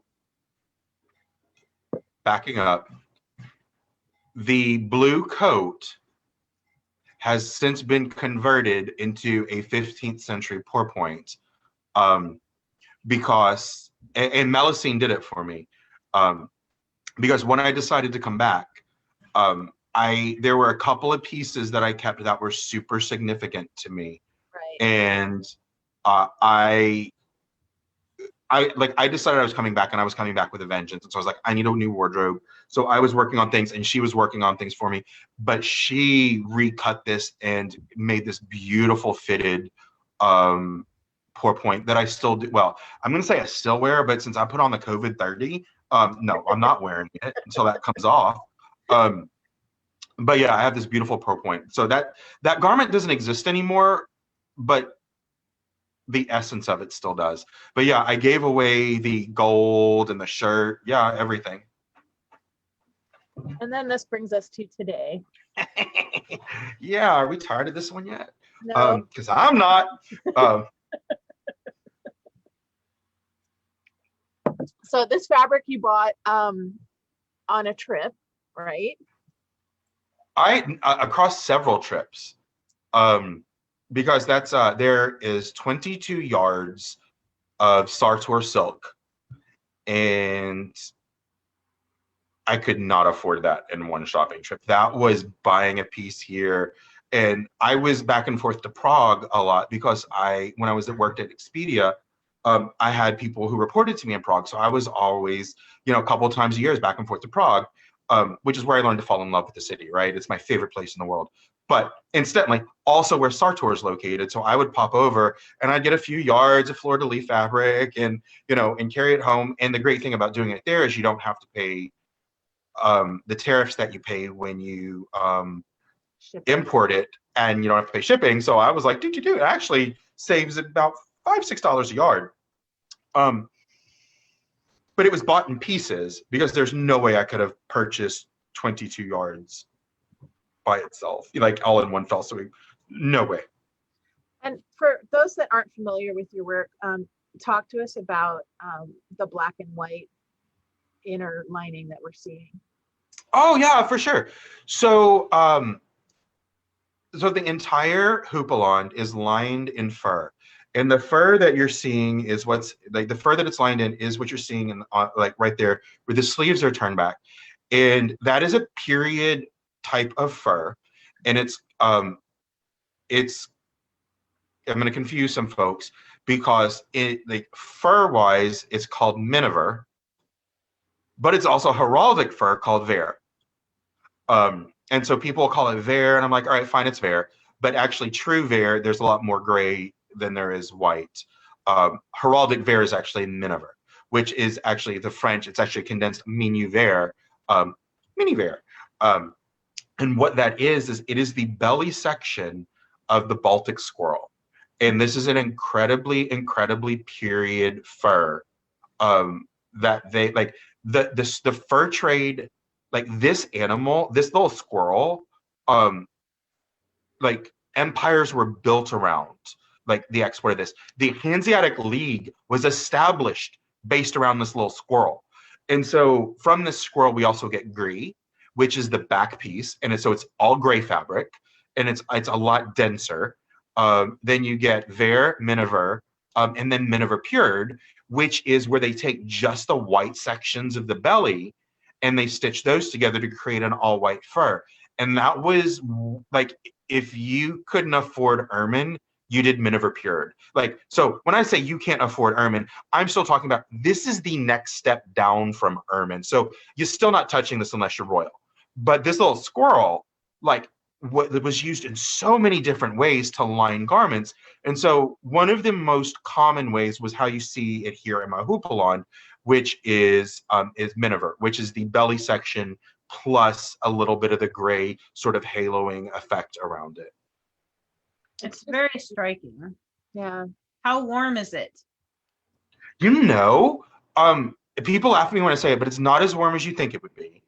And people are like, oh yeah, sure. I'm like, no, seriously. Mostly because I'm naked under there, and I'm kidding. I'm not really. That would probably feel very nice. I mean, I'm not going to pretend that I haven't been naked under there. I mean, wouldn't you want to see what it felt like? I did, and I did it, and I've done it multiple times, and it's not as warm as you think it would be. And the thing is why fur works is fur traps air amongst all of its little fibers, right? And that air warms up to your body temperature. So it doesn't ever really get super warm. It's just staying about as warm as your temperature is, your body's. And so it's staying you're nice and toasty. But then you have these big sleeves, right? They're like big fans. Like it's constantly funneling air up under your arms and kind of down the sides. And then it's split open in the front. So every time I'm walking, I'm getting this big draft, right? It's very... Like the way it's built is very vented, and so it could get warm. And if I stand in one place and don't move, it does get warm. But if I'm moving, it actually doesn't get that warm. It's like got some convection happening. You do. It's like I got some built-in convection happening. Absolutely. Like they knew what they were doing back then. And is this just sort of a fur? What is this? Like what kind of work is it? Is that a fabric or is that couching or? So you'll see like in Burgundian, a lot of Burgundian portraiture, They have a baldric, and a lot of times they have folly bells like with hanging off of them. But you definitely like you have these like these sashes, and there's a French name for it, and I forget what it is. I'll have to go look it up. I'll put it in the comments for all y'all who are interested. But so what that is there's a couple of things that are happening. So the back of it is ecclesiastical cloth of gold. So I found some ecclesiastical cloth of gold in Greece and I had it imported. And so so that's what the backing is. And then what's laid on top of it is a laurel wreath that's embroidered and beaded, and it's burgundy and gold. And so, you know, and then the edges are white mink, which is also what my hood is and my hat. Just beautiful. All right, I'm gonna stop sharing. Okay. Hi, we're back. It's like now we just walked through all my clothes in my past. I hope that was interesting for for folks other than me, which that was kind of like a little journey down memory boulevard. I think it is interesting because it shows where you came from, and then you know we see this outfit that you're known for in this kingdom, and you've let us know that hey, this took like years for you to put the materials together. Like this isn't something, you know. Yeah, it didn't happen overnight, and it wasn't one buying trip. And even like Rifkin, you're so right. It like even the fur, like I didn't buy all the fur at once. Like I could never afford to buy all that fur at once. It was like I'd order a couple of plates here, I'd order a couple of plates there. But yeah, this was I saw the illumination this was based off of. I've been working towards that for a couple of years, you know. It's interesting, the squirrel that you're talking about. Some of the Alte finds that I work with from 450 BC also use probably that same squirrel. Yes. So it's been a long time staple. Oh, it absolutely has. And I like, you know, honestly, I'll freely admit, you know, kind of my knowledge, 13th century, that's like, for me, that's early period, right? But Kalja and I had a lot of discussion about it because she was like, oh, like, I forget how we were talking about, but I had posted something about the Baltic squirrel. And she was like, wait, like something like, can I see one? She's like, there's a lot of that work that I do. There's a lot of like lining in the Baltic squirrel. And I was like, wow, it goes back a lot further. That little squirrel, like, and like you're saying, a lot further than people realize. That squirrel, now I've learned it and like kind of gone deep on this one little rodent. Like 1,000 years, like this animal has been a staple in clothing for 1,000 years. And it's just like, you don't realize it. And because first sort of that one area in the SCA that we really don't touch, you know, because it's still, I think it's one area that still intimidates people. And unless you live in a certain climate, it's just not practical. You know, I didn't start working in fur and in wool, to be honest, until I moved here. And so I think once you start exploring fur, then you start realizing like this little rodent like has influenced fashion for so long, but who knows that? Well, we do now. We do now, you know, and you're welcome. You know, for all y'all watching, you learned something. Is this the squirrel? Can you just buy it now? You talked about buying. It's still available for purchase. Yes. So short answer, yes. If you know where to get it. And I'm not trying to be super mysterious or like, haha, I've got my sources. Because I'll tell you, if you want to know where to get it, like Grant Johannes, who owns Lion Fur, like can hook you up. But you have to be able to know where to go get it because it's not manufactured in a lot of places. And so you need to, like, you can't pop over to Tandy and find it. That's just not going to happen. Like, you need to have access to like people who work in China and like the China fur manufacturing, or Russia and the Russian, and Russia doesn't even do a lot of its own manufacturing anymore. But you need to have access. It's a specialty niche market. It absolutely is. And a lot of what they do is supply linings for other fur coats or other pieces of outerwear. So you can get it. And they weren't even manufacturing that Vair pattern that we were looking at until somebody from the SCA, the gentleman who owns Lion Fur, actually, like was working with them and was like, this is what, can you do this with the squirrel? And they were like, yeah, we can do that. And so now you can kind of go, like, if you know where, and like working through him, get them. So yes, it is, you can still get it, but it's very hard to come by. I've sold some of mine in the past because folks just want it. And of all of the fur that I work in that people buy, hands down, that's the one people want. Well, it's super striking. I mean, I understand why. Yeah, absolutely. I know. I'm like, why don't they want a nice mink? It's like, it's just because it's like, it's not nearly as striking. I get it. It is so striking. It's really beautiful. So, sorry, I just dropped something. So we talked about your journey, and we kind of talked about how you've established yourself in Ansteorra. Mm-hmm. Where do you see yourself going forward from here? What are some of your goals?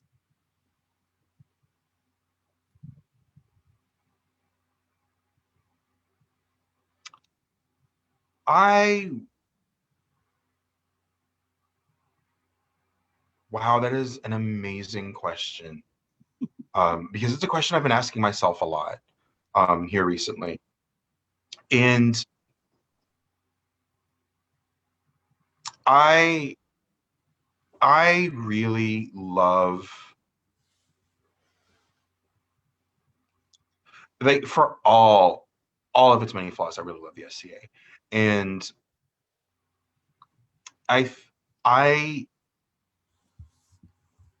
think I'm ready to, like, I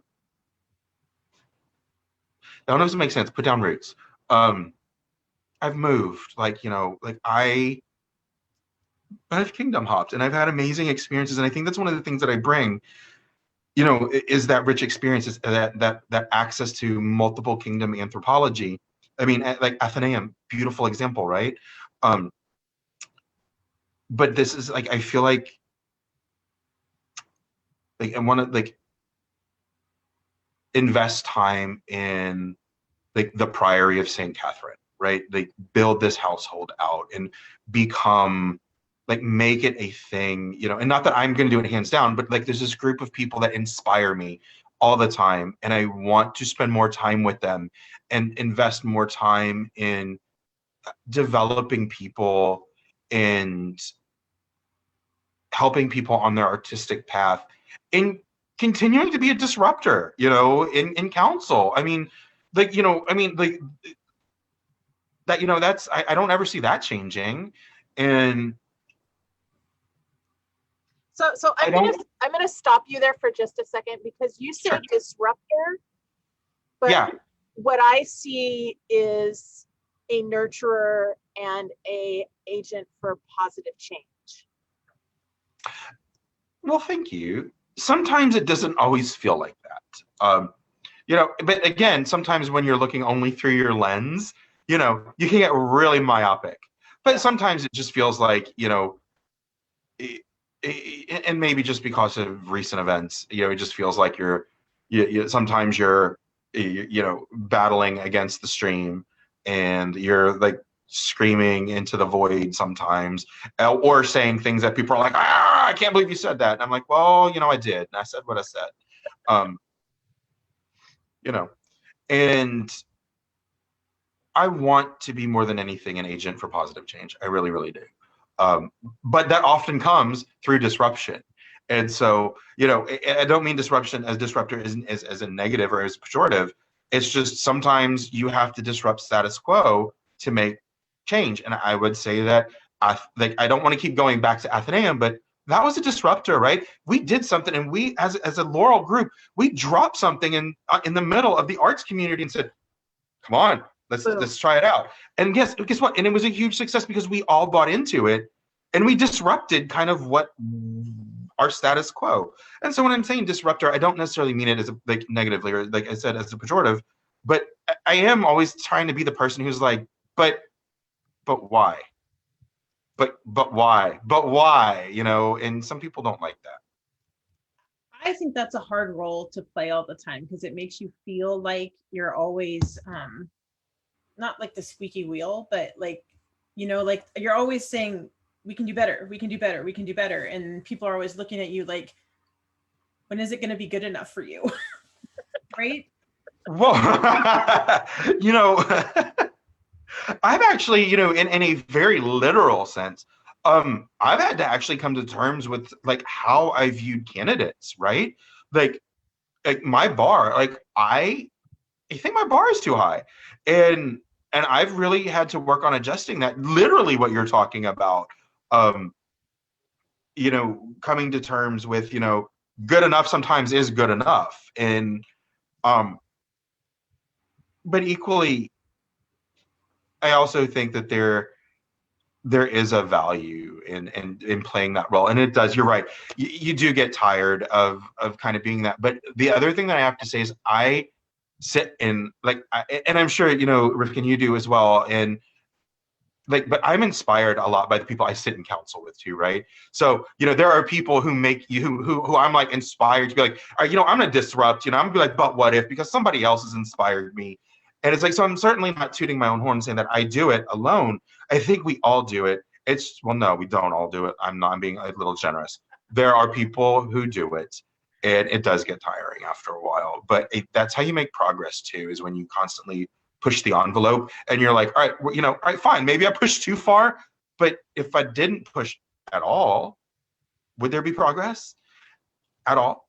And, you know, and I have to temper that in my own views as well, you know, and how I view like candidates and things, and like also understanding how to temper kind of what I see. And that's where I've also like really loved going back and looking at those old pictures, because it also reminds me of where I was.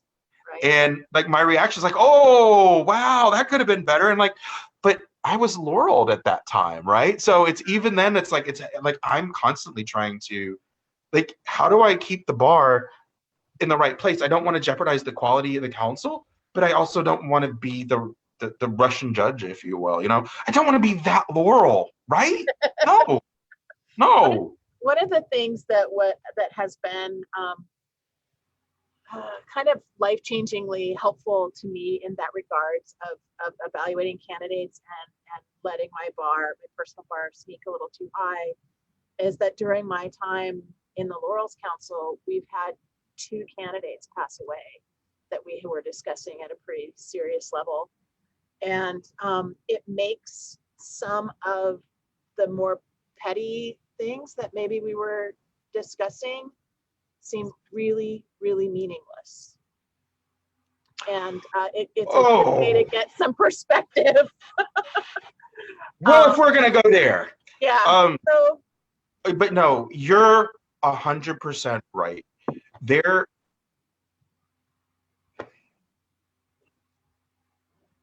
You don't know who's going to be there tomorrow. And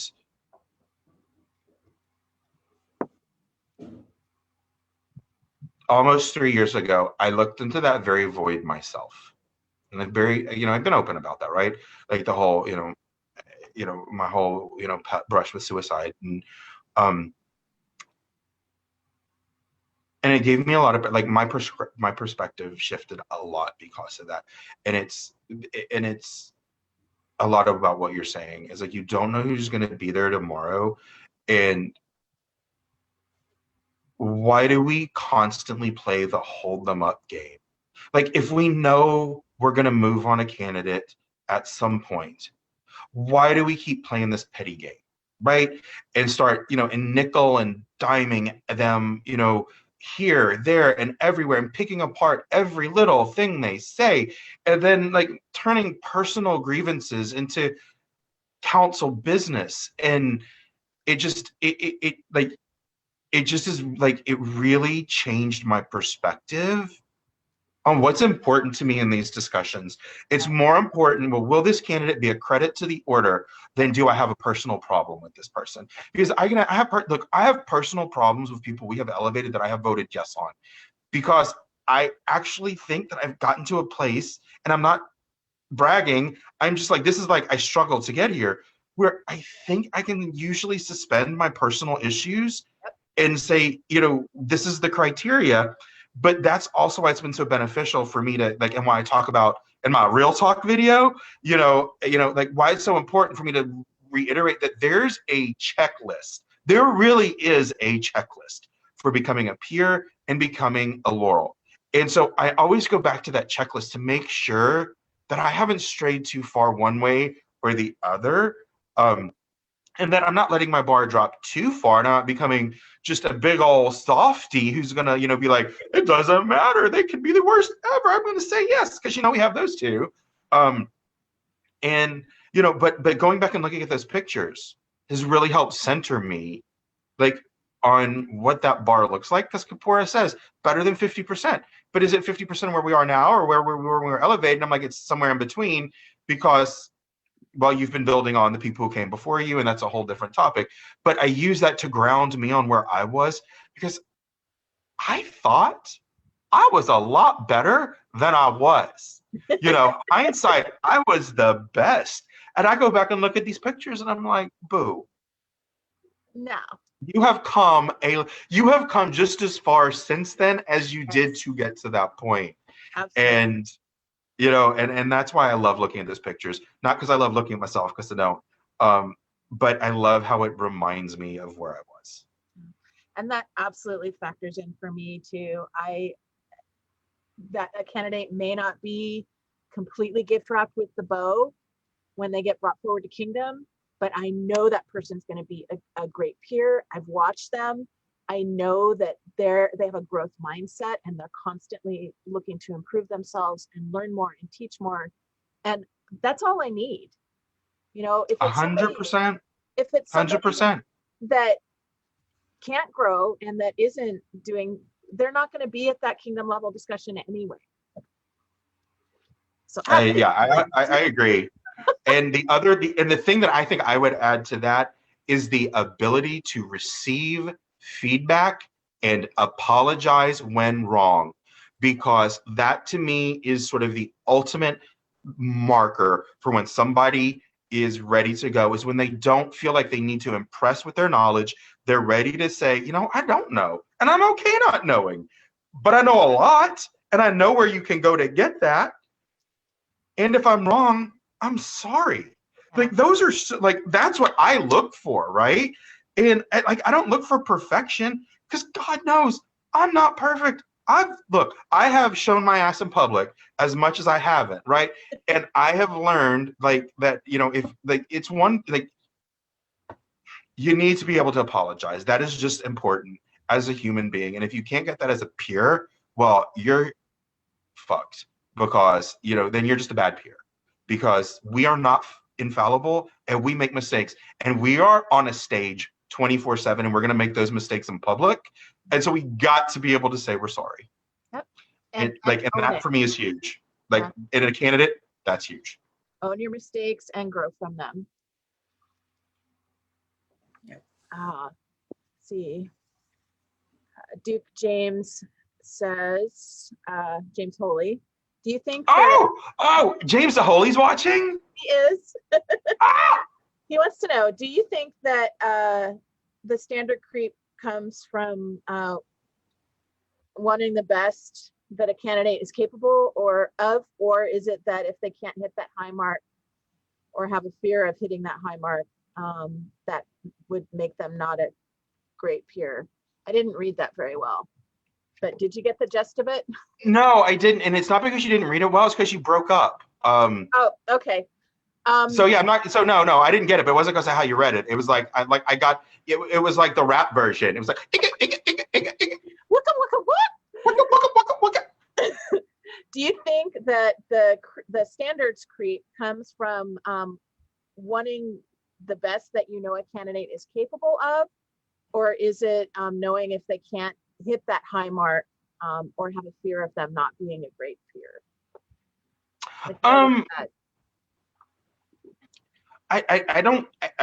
I think standard creep happens for a lot of reasons, and I've been putting a lot of thought into that, and I don't think there's one or the other, and I actually think that there's very few times where it's one or the other in any situation in the world. I think that there's an element of it that you look at where you are now, and there's an unconscious bias that is your bar. I am the bar for what excellence looks like as a Laurel, as an example, right? Not intentionally, because I know that that's not realistic, but how we default, we use ourselves as benchmarks, right? And so as we get better, I think that benchmark just raises, because what we know we are individually capable of is growing, and so we know that the capability of everybody can be there. And sometimes I think that that's one of the reasons this is creeping in scope, if you will, is because we're getting better, and we're like, well, we're getting better and we're Laurels, so if you're a Laurel, you should be here. Not remembering, well, yeah, but when we became Laurels, we weren't that good, right? We were good, but we weren't where we are now. But I think there's just sort of this unconscious progression of what you expect good looks like, because you yourself are getting better at understanding what your own personal good looks like. I also think that there is an effort to be better than the best, not better than 50%, right? It's easier to look at, here's the deal. If I held myself up to Laurelin as an example, I'd be like, fuck it, I'm not going to be a Laurel. And we hold ourselves up unconsciously to the best among us, and not realizing how unfair that is to the candidates. And I think that also contributes to it. And then I think there's an element of pride where you're like, well, I don't want crap in here, so we got to make sure that we're keeping it, high. And by crap, I don't mean that, but I do mean it, right? Because there are people who would not be a credit to any council. I'm not just talking about Laurel Council, just in general. Mean. If you're a mean person, no. Do you lack compassion? No. And so human beings absolutely with respect. Yeah. Absolutely. But and I think that there are a lot of reasons that bar creeps. And I think it's just our own unconscious, because we hold ourselves to a level of excellence that we're also holding people to unconsciously. And then we have to address that, right? We have to say, oh, I recognize this. Let me go look at some of my old pictures and let me recenter myself on what good looks like as access to the order. And so I think that, yeah. The level of research, I just going to pick my area specifically. 20 years ago, when I was first getting into Scythian research, it's the availability of documentation and extant pieces is like 1,000-fold better now. Oh my God, yes. And I have people sending me articles and I can't keep up with it. So this foundation that I laid of really basic knowledge 20 years ago, people are blowing me away now because they have so much more information, and they're able to and I get a little jealous because, Susanna Hurst, she's been making these felt hats and making plaques and doing all this incredible work because all of the research is right there, and all she has to do is boom, I'm going to make this thing. And she's already such a talented artist, and she's already so good at synthesizing historical pieces that it translates into my culture, and she's kicking my ass and blowing me away. Absolutely. And I think for us, one of the hardest things that we have to learn, because I get what you mean so much. Like, people send me articles and I can't even keep up what's going on, because I get it. Because there's a certain point where you just have to accept. I think you really have to accept that I may have plateaued. Yeah. I'm still growing. I'm not joking. I'm not having plateaued, but I don't have the passion, like the zeal and the zest. Like I have exhausted that. I've put mine out there and people are using that to build on and go do their own. But sometimes it really makes you feel inadequate because you're like, I'm supposed to be this Laurel, right? Like this, like master or mistress or, or your preferred title. And there are people who aren't, that are so much better than I am now. How do I first of all, how do I judge them? First of all, I feel like a massive hypocrite, and then, the thing you have to keep in mind is though, but there are people that we stood on their shoulders and we didn't expect them to keep up with us. We understood, right? And what we have to realize is the only people who are judging us. Yeah. And I am so proud when I hear someone that's like, oh, I cited you, or, that thing that you hooked me up with, that information, I used it in this class I was teaching, or I like to me, like that is far, far, far more rewarding than any feedback that I personally get on an outfit that I made or a project that I've done. Like I abso-freaking-lutely love when somebody's like, oh, this research that you've done, this technique that you figured out, this thing that you taught, I use that now. And I'm like, okay, and I have taken it to the next level. Right. And then we should be so proud of that. But in our own little brain weasels, we're all like, well, you're not good enough, Nat. You're not keeping up. You're not keeping up with the kids. And you're like, well, I guess I'm not keeping up with the kids. And I think one of our most beautiful examples in our council of somebody who I'm just like, I can't keep up with her. Like it's Morgan Donner, right? Like I like her reach, her audience, what she does, how she does it, how she uses technology. I'm just like, the kids these days. It's mind-blowing. The kids these days, but I love it and I'm living for it. Yeah. But you also have to kind of go, it's not about me anymore, right? I'm not the zenith of, marketing anymore, and I'm kind of learning to be okay with like, all right, I don't know as much as they do, but I'm okay because they know what they do because I know what I know. And they synthesize all of that work I did that they didn't have to do. They're building on that now. So I'm pretty proud of them. And I don't feel as inadequate as I used to. And still it's okay for us to move into our crone age. I think, you guys are sort of glossing over the fact that everybody has their own unique strengths and weaknesses, right? And Morgan Donner is great at social media and putting that stuff out there. I use her tutorials all the time. But you guys are great in other ways, in ways that we've already talked about. And I don't need to stroke your egos, but do it anyway. I'm wearing lots of fur. I love to be stroked. Council's so great. It's like a quilt, and it's a quilt of all these different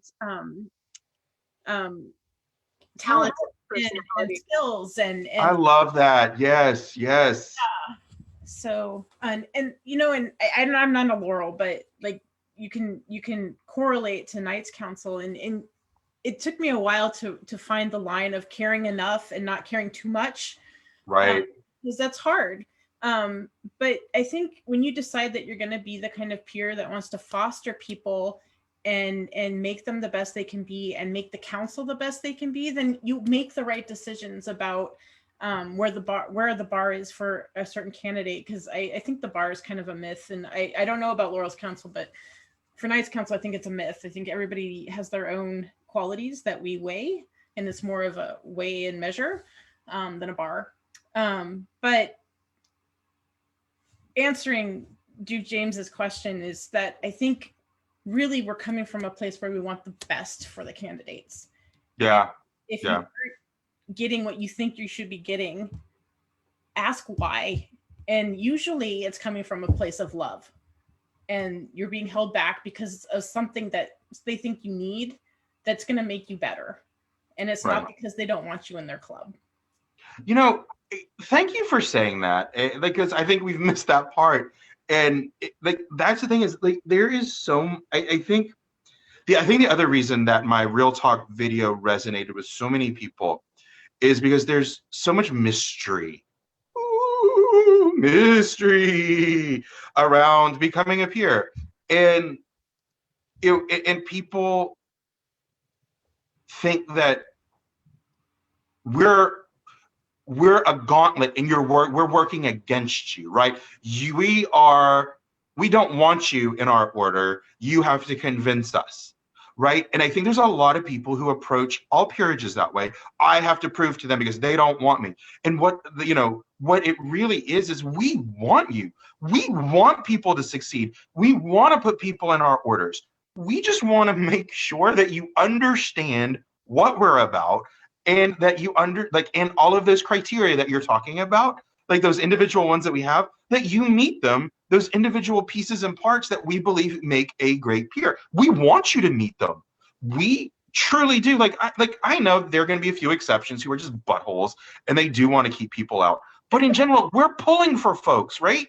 And so, so that's also why I get so it kind of bums me out when I'm like, oh, they don't want me to succeed. I'm like, no, we do. Yeah. We really, really do. We brainstorm on how to foster people. We spend time looking at people and saying they're missing this piece. Who can help them with that? How can we get them? We do a lot of that. Work towards getting people there. And because there aren't enough of us. We need more. And we can't cover every niche in the SCA. We just can't. And I don't know about your council, but it really sucks when someone gets elevated and they're not quite there, and then they spend a couple years sort of flailing and feeling like they don't belong and that they have to prove themselves. And God, I don't want anyone to have that experience. And there's nothing like being the top candidate and getting a lot of attention. Like, that is the best place to be ever. When you get your peerage, you just blend into the quilt. You're no longer the special shiny thing. So savor that moment. We all wish we could go back. Maybe not. I don't know. That's kind of like that question, like, would you be young again if you could? And I'm like, I don't know. Like, I would like my young body, but I'd like my old brain. And of course, it's like everybody quotes Oscar Wilde, youth is wasted on the young, but there's so much truth in it. So it's like kind of also like peerage. I don't know if I would go back, because I just feel like there's so much that I've learned since then. Like, I feel like my SCA post peerage has actually had more learning than pre. And absolutely. Like, I don't know if that, like, all right, good. I'm glad you agree, because I was gonna be, I'm out on the limb of people like you're crazy. But I think that if you're doing it right, and I don't know that I'm doing it right, but I'd like to think that I am, that you're learning, you're still learning way more than you're teaching, and that learning may look different, and I think one of the things that we do as Laurels is when we kind of hit that mark, then I think we're like, okay, now I can go and do these other things that I haven't been doing. And so I think a lot of people see us like just go like all these, like, go in different directions, and it's not that we're like not in love with our original art. It's just that there's a sense of freedom. A freedom that we're like, all right, now I can go dabble again, because I've already proven that I'm an expert. I can go not be an expert, and that's okay. I can suck at something now. I can suck at something now, and that's okay. It's true. It's true, because there's that ego that's involved in it too at a certain point. Because you're like, I can't suck. But if you're going to learn something new, you're going to suck anyway. And so I think that's what also keeps a lot of people from learning new stuff too. As we age, is that we're worried that our ego is going to, our ego gets in the way, and we don't want to suck. But here's the thing. I have enjoyed sucking. Phrasing. I have enjoyed sucking more than I have not enjoyed being proficient at stuff, because I think there's so much joy in the learning and the fumbling and the creativity and the figuring stuff out. That you lose that joy. When you come proficient, I think there's a different joy. But I love that I've been able to go dig into stuff post Laurel and just like try. That sense of discovery. Hi, puppy. He brought me a toy. I don't know if y'all can see this, but Haku just walked over and brought me a toy. Eyes. He's like, hey, hi, Papa. Okay, I gotta go. I love you. Very cool. Well, we Sorry are. for that. He just decided to make an appearance. Oh, it's perfect. We love pets. We are almost at 2.5 hours. Oh my goodness. Are we really? Yeah. I have had the best. It doesn't even feel like it. I've had the best time chatting with y'all. Yeah, same. Is there anything that we haven't talked about that you really wanted to talk about tonight? Oh, I really wanted, like, we talked about it a little bit, and it was like, actually, we've talked about it a lot, so I don't really want to beat, kind of beat that one, to death. But like, I do feel like I'm talking to us, and by us, I mean the Laurels who are watching. We need to be able to sort our personal differences and our peculiar idiosyncratic issues with people from the bigger question: are they or are they not going to be a good peer? Will they or will they not be a credit to the council? And I think we're good at it. I think we could be better. And I think what you brought up, Ashaksi, is so important. People may not be here, right? We really should not be stringing folks along. If we know we're going to make someone, let's make them. We know they're going to be a credit to the council. Put your petty bullshit behind you. If you don't like their communication style, all right, is it going to be a detriment to the council, or is it you just don't like the way they communicate? Did somebody do something? I have a 2-year Yes. statute of limitations. Like, if somebody's like, oh, this person did something, the first question I ask is how long ago? And if it's more than 2 years ago, I don't care who you are. If they have not demonstrated that same behavior in the last 2 years, like, to me, it's off the table. And it gets me crossways with a few folks. But I also am like, if you can't let it go and they haven't done it since, then, like, that's on you, not them. Yep. And so, sorry. To back that up, because it's really, really important that people hear this. I have had non-Laurels come to me and say, I did this thing, I made this mistake 10 years ago, 15 years ago, and I feel like it's still being held over my head. And I feel like that mistake I made that long ago has tanked me forever in the council. And that's bullshit. That is not how we run. I will not stand for that. No. Nope. No. So and that's the thing that, and I think that's one of the things we do. I think we're amazing at, I think we're really good at self-policing that particular thing. And like, I don't think we're good at self-policing certain things, but I think we're good at self-policing that. But I think that there's a lot of opportunity for us to get better in that space as well. Because I just want to remind folks that person that you got that petty little issue, they might not be here tomorrow. And did your petty issue cost them something that would have meant the world to them right before they weren't here anymore? And I know that sounds super dramatic, but also there are literally 2 use cases that you just talked about where that has happened. And who are we to do that? Like, we're not that. And so we owe our artisans, we owe the SCA so much more than pettiness. And so, yeah, I know we talked about it. That is one of the things I wanted to talk about. But I feel like we talked, I feel like we already did a good bit on that. But I do want to just advocate to us as a council, like, hold a mirror up, right?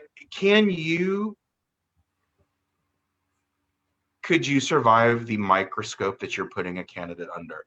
Because I guarantee you most of us couldn't survive that microscope. There are times where I have even wondered if I would be a Laurel based off of on-tier standards sometimes and how we look at folks. Because I don't think I would be, because I think I am too obnoxious and too brash and too out there. And I think people like it now because they're in council with me, but I think it would have been a big issue for me had I been elevated here. Now, I don't know if that's true. That's also, I think, maybe my brain weasels, my own inadequacies, talking. But I just think that there's an opportunity for us to just hold each other accountable to pettiness. Yep. And I think we have to call each other out kindly. But I also think that we need to say, hey, look, I hear you. Is that a peerage issue or is that a you issue? Not everyone is everybody else's cup of tea. No. And that's okay. And one of my core philosophies with Laurels Council is the SCA has hundreds of niches at this point. Mm-hmm. Hundreds of little social groups, and there are leaders in all of those social groups. And absolutely. Those leaders deserve to be recognized. At what level of recognition they're at is, different. But I don't know probably 99.9% of those niches. I can't see into those mm-hmm. places, but the leaders in those places can, and they can lift the other people up. And so we absolutely need to be better about making Laurels of people that are not our people, that are not people that whose communication style we mesh with. We have to look outside of ourselves and recognize leadership qualities in other types of people. I agree. 100%. Nothing to add. That was perfection. Okay. Thank you. I have opinions. Oh, okay. I love you. I love people with opinions. So, anything else to add? God, no. Gosh, okay. Haven't I? Aren't y'all tired of hearing me talk? Let's shut it down. No, I don't think so. I do. And I don't have to add. I'm just going to reiterate my challenge to all you Laurels out there. Laurel Athenaeum. I mean it. I said I thought I could get 15. I think I can do better, but y'all, I need at least 15 of you to step up. Okay. Challenge. Don't make me voluntold you. And tomorrow we are sitting down with Giuseppe from Caid. Oh, that's right. Because you put the prettier, younger 15th century Laurel first. I have no comment. Quick question about that's fine. We both know what the truth is. Can people I love Giuseppe. I'm sorry, Rifkin. Can people from out of kingdom display at Athenaeum? Absolutely. Okay. Absolutely. You have to bear in mind there is a cutoff though, because there's only a certain number of entrants that we can. So if you're interested, get registered, because those spots are going fast. I know from an artist perspective, they announced it this morning. I think we're already 50% full or even greater. Last time Aaron talked to me about it. Laurels and not as fast, which is why I'm like, y'all been saying you wanted it. Let's get on it. All right. Well, this has been so awesome. Thank you so much. It's been so much fun. Thank you. Sure. Thank you both for having me. I am so grateful for the opportunity to get up here and run my mouth. I really, really, really have enjoyed the last couple of hours. It has been amazing. Us too. Thank you. Us too. It's been great getting to know you better. Yeah. Oh gosh, thank you so much. Likewise. And Rivka, do you have anything else, or are we good? I think I'm good. Okay, cool. Thank you everybody for watching and for joining us down our little rabbit holes. And we'll see you tomorrow night. Good night. Absolutely.